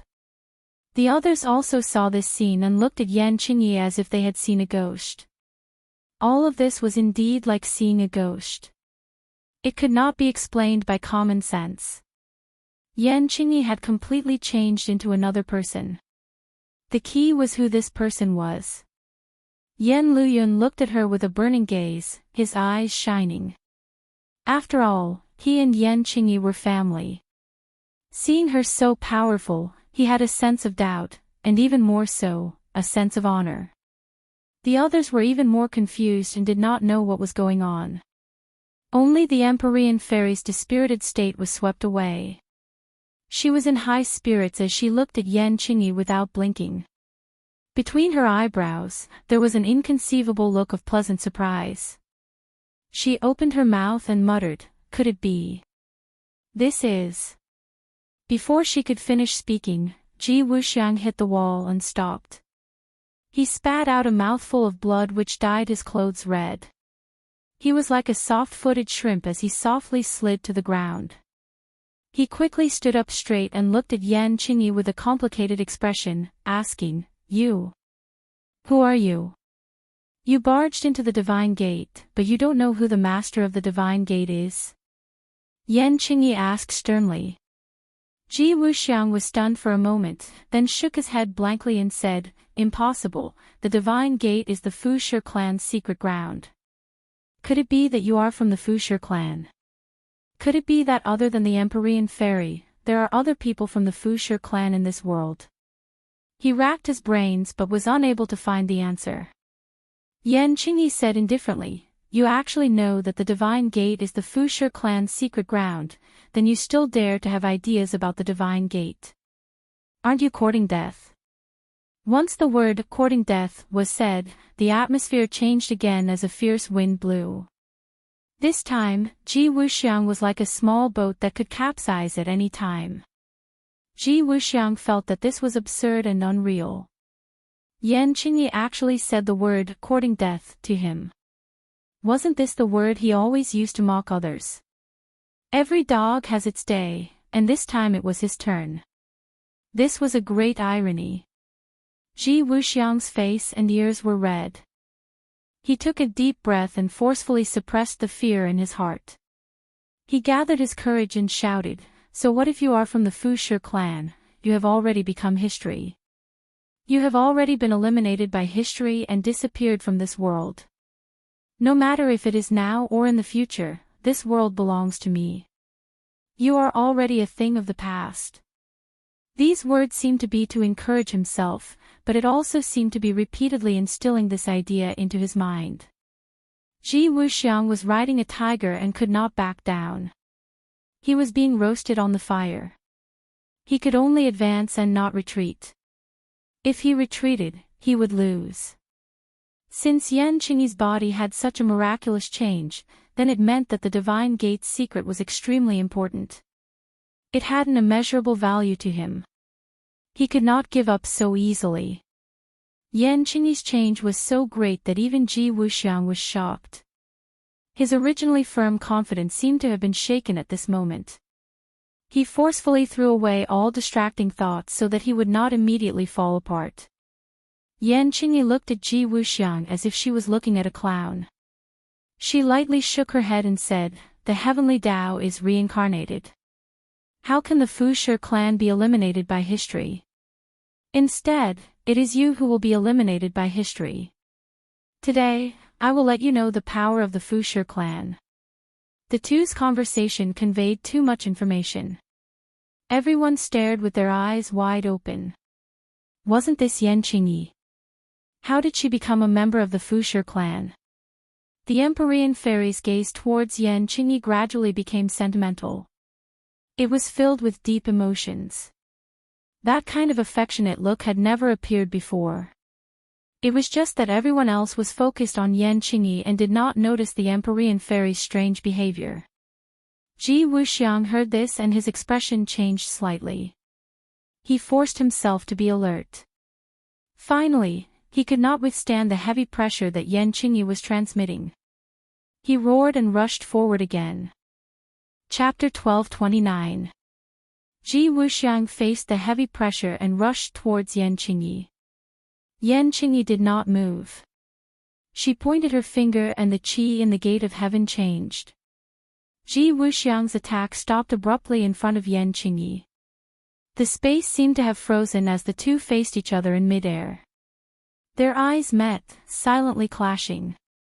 Yan Qingyi was indifferent. Ji Wuxiang bared his teeth, his face ferocious. He exerted all his strength, but it was as if he was punching a ball of cotton. It had no effect at all. Instead, there was a rebounding force from his fist. Crack! The sound of bones breaking was especially ear-piercing. A crack appeared on Ji Wuxiang's fist, and blood flowed out from the crack. It was a ghastly sight. Hiss! Many people sucked in cold breaths. Ji Wuxiang's face was filled with pain. He retreated in panic and looked at Yan Qingyi in shock. He was speechless for a long time. Just now, although it had only been a short time, too many thought-provoking things had happened. He had been defeated. He had been utterly defeated. Yan Qingyi played it down. He had used all of his strength, but he was still defeated. This was the difference between them. It was too obvious. The others looked at the two in disbelief. The two looked at each other from afar and did not move. Could it be that the outcome was decided just like that? Victory. Yan Qingyi chuckled. Was there still a need to decide? How could Ji Wuxiang be her opponent? Yan Qingyi had this kind of confidence. It was not blind arrogance, but because she had the strength. Do you still dare to say that the Fu clan has been eliminated by history? Yan Qingyi asked. Ji Wuxiang clenched his teeth and was speechless for a long time. The greatness of the Fu clan is not something an ordinary person like you can understand. The Fu clan is the descendant of the Emperor of Heaven. They are the sons of heaven. You are too insignificant. You are not even 1/10,000th of the Fu clan. Yan Qingyi ridiculed him mercilessly. Ji Wuxiang's face turned white and red. He did not care about the injury on his hand and wanted to launch his final counterattack. Blood flowed from his wound to the ground and dyed the stone floor under his feet red. Bang! He landed on the ground with one foot, stomping heavily on the stone floor. Blood splattered everywhere, turning into blood-red beads that filled the space in front of him. With a thought, the blood droplets flew out. Under the control of the heavenly chess power, they were like millions of arrows, but their power was far stronger than the arrows. The blood droplets merged with the heavenly chess power, and the power that burst forth increased exponentially. Whoosh whoosh. A bloody wind rose, bringing with it a nauseating stench of blood as it rushed towards Yan Qingyi. Whoosh. The bloody wind swept past the stone wall, and the stone wall fell down with a rustling sound. It was eroded by the bloody wind in an instant. "This is, mystic maiden of the 9 heavens," and the others widened their eyes. Ji Wuxiang's attack this time could be said to be monstrous. If it were them, perhaps only the mystic maiden of the 9 heavens at her peak would be able to withstand it. Immediately, Empyrean Fairy understood the source of all this. It was the heavenly chess. The heavenly chess was too mysterious. It could actually increase a person's power by so much. However, Empyrean Fairy had absolute confidence in Yan Qingyi. She recognized Yan Qingyi. Or rather, she recognized who the current Yan Qingyi was. Yan Qingyi was, of course, not Yan Qingyi herself. It was someone else. Fu Shi. This name was obvious. The ancestor of the Fu clan, the famous Emperor of Heaven. A strand of Fu Shi's soul had attached itself to Yan Qingyi's body. That was why she could unleash such great power. Of course, as the Emperor of Heaven, Fu Shi's power was far greater than that. However, Empyrean Fairy couldn't understand why her father would attach himself to Yan Qingyi. Could it be that she had something special about her? Also, other than leaving behind the gate of heaven, there was also a strand of his soul in the gate of heaven. When she first woke up, she didn't realize this and left the gate of heaven, missing the opportunity to meet her father. Empyrean Fairy was filled with regret. She looked at Yan Qingyi with tears in her eyes. Good luck. Empyrean Fairy silently cheered for Yan Qingyi. The masked men all cheered, sweeping away their previous depression. Just now, when Ji Wuxiang was injured, these people felt as if they had experienced it themselves. It was as if there was a huge rock pressing down on their hearts. They all became silent. Now, it was as if they had won a battle. They looked at Ji Wuxiang with burning eyes. "She'll be fine, right?" Yan Luyun angrily asked, but also seemed to be comforting himself. Yan Qingyi was his aunt. They were connected by blood. Although he didn't understand how she suddenly became so strong, but seeing Ji Wuxiang's powerful attack, he couldn't help but worry for her. Empyrean Fairy looked at him and then gave the others a comforting and encouraging look. She said with certainty, "Don't worry." How could Ji Wuxiang be her match? Seeing her strong confidence, although they didn't understand what was going on, everyone temporarily put their hearts back into their stomachs. Yan Qingyi lightly walked towards Ji Wuxiang. She didn't move in the slightest in the midst of the bloody storm. It was as if her feet were connected to the earth and couldn't be shaken in the slightest. The bloody storm messed up her hair and fluttered her clothes. Her eyes became brighter and brighter, like the light of the stars. It was so bright that people couldn't look at her directly.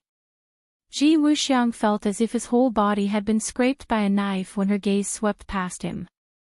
It was a burning pain and he couldn't help but shudder. Yan Qingyi looked straight at Ji Wuxiang, who was getting closer and closer. She once again stretched out her slender finger and lightly tapped Ji Wuxiang. Pop! A very soft sound, like a stone being thrown into a lake, broke everything in front of her. A huge hole was torn in the bloody storm. Then, this hole became bigger and bigger, as if space itself was being torn apart.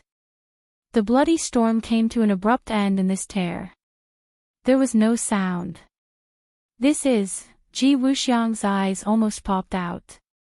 He had an ominous premonition that his painstaking counterattack was about to fail. Fail? Could he accept it? Of course not. His eyes became crimson red. He roared with all his strength, "World restoration." The power of the celestial chess increased again. The wind and clouds in the divine gate changed. The bloody storm came again. The others were affected. They also looked like they were facing the Grim Reaper.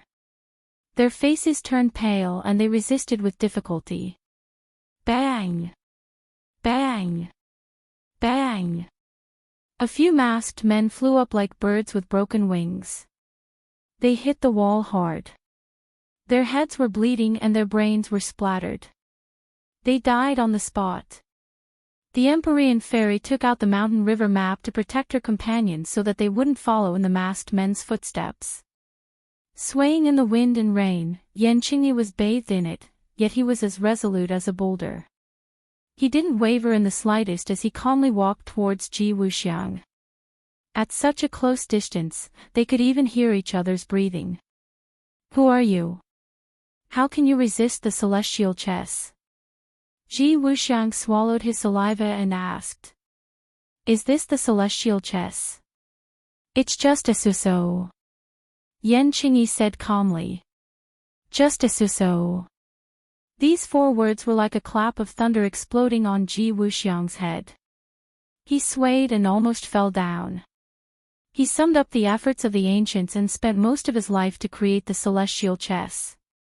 But in the eyes of the other party, it was just a so-so. This was a huge irony. It made him have the urge to vomit blood. Yanqingyi continued, "You're not mature enough yet, but you're also vainly trying to meddle with the divine gate." She shook her head and sighed, "There's a path to heaven, but you don't take it. There's only one path to hell." What was this path? Even an idiot could guess. Ji Wuxiang's heart trembled. He immediately realized that something was wrong. "Die." Yanqingyi spat out this word. The wind and clouds changed color. Ji Wuxiang immediately realized that he was sucked into a huge whirlpool. This whirlpool seemed to be bottomless. It was going to swallow him up completely. He hurriedly activated his power and communicated with the celestial chess. But at this time, he realized the limitations of the celestial chess. This was not the capital. The celestial chess real use was limited. It was effective against many people, but in front of Yanqingyi, it lost some of its power. He flew up. He was like a leaf spinning in a whirlpool, drifting around randomly. "Ah!" The masked man cried out in surprise. The cheers from before had long disappeared. He looked at Ji Wuxiang, who was flying in the air in a panic. Ji Wuxiang had never been in such a sorry state in his life. Especially in front of his subordinates. He wanted to find a hole to hide in. He had to fight back. Otherwise, it would be like what Yanqingyi said. He would die without a doubt. He wouldn't even have the chance to hide in a hole. "Get out of the divine gate," Yanqingyi suddenly said. As soon as she finished speaking, a gust of wind swept up in the divine gate and flew out of the divine gate. The other masked men wailed.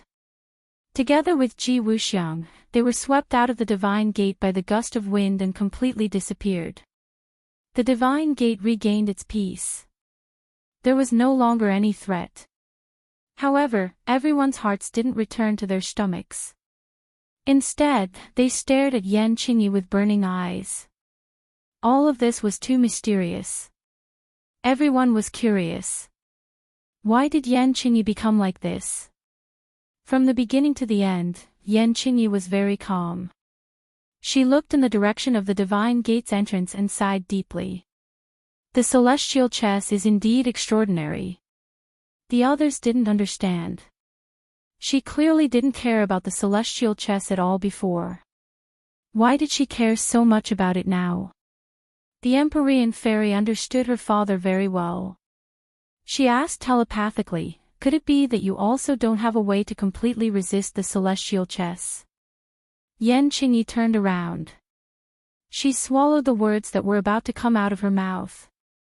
The expression in her eyes changed drastically. She stared at the Empyrean fairy with burning eyes. A huge fluctuation appeared in her eyes. She was no longer as calm as before. The Empyrean fairy also fell into silence. She and Yanqingyi looked at each other in the eyes. Too many things were conveyed through their eyes. The others looked at the two people in surprise. They muttered in their hearts. Yan Qingyi kept saying that she was from the Fu clan. Isn't she from the Yan family? How did she get involved with the Fu clan? Also, the Empyrean fairy's real name was Fu Yao. She was also from the Fu clan. What was her relationship with Yan Qingyi? Judging from the two people's reactions, there were probably too many unknown things that were worth thinking about. The two people were like two magnets. The Empyrean fairy walked step by step towards Yan Qingyi. Yan Qingyi also looked at her and approached her. The others suppressed their curiosity and questions. They stared at the scene with their eyes wide open. They didn't know what would happen next.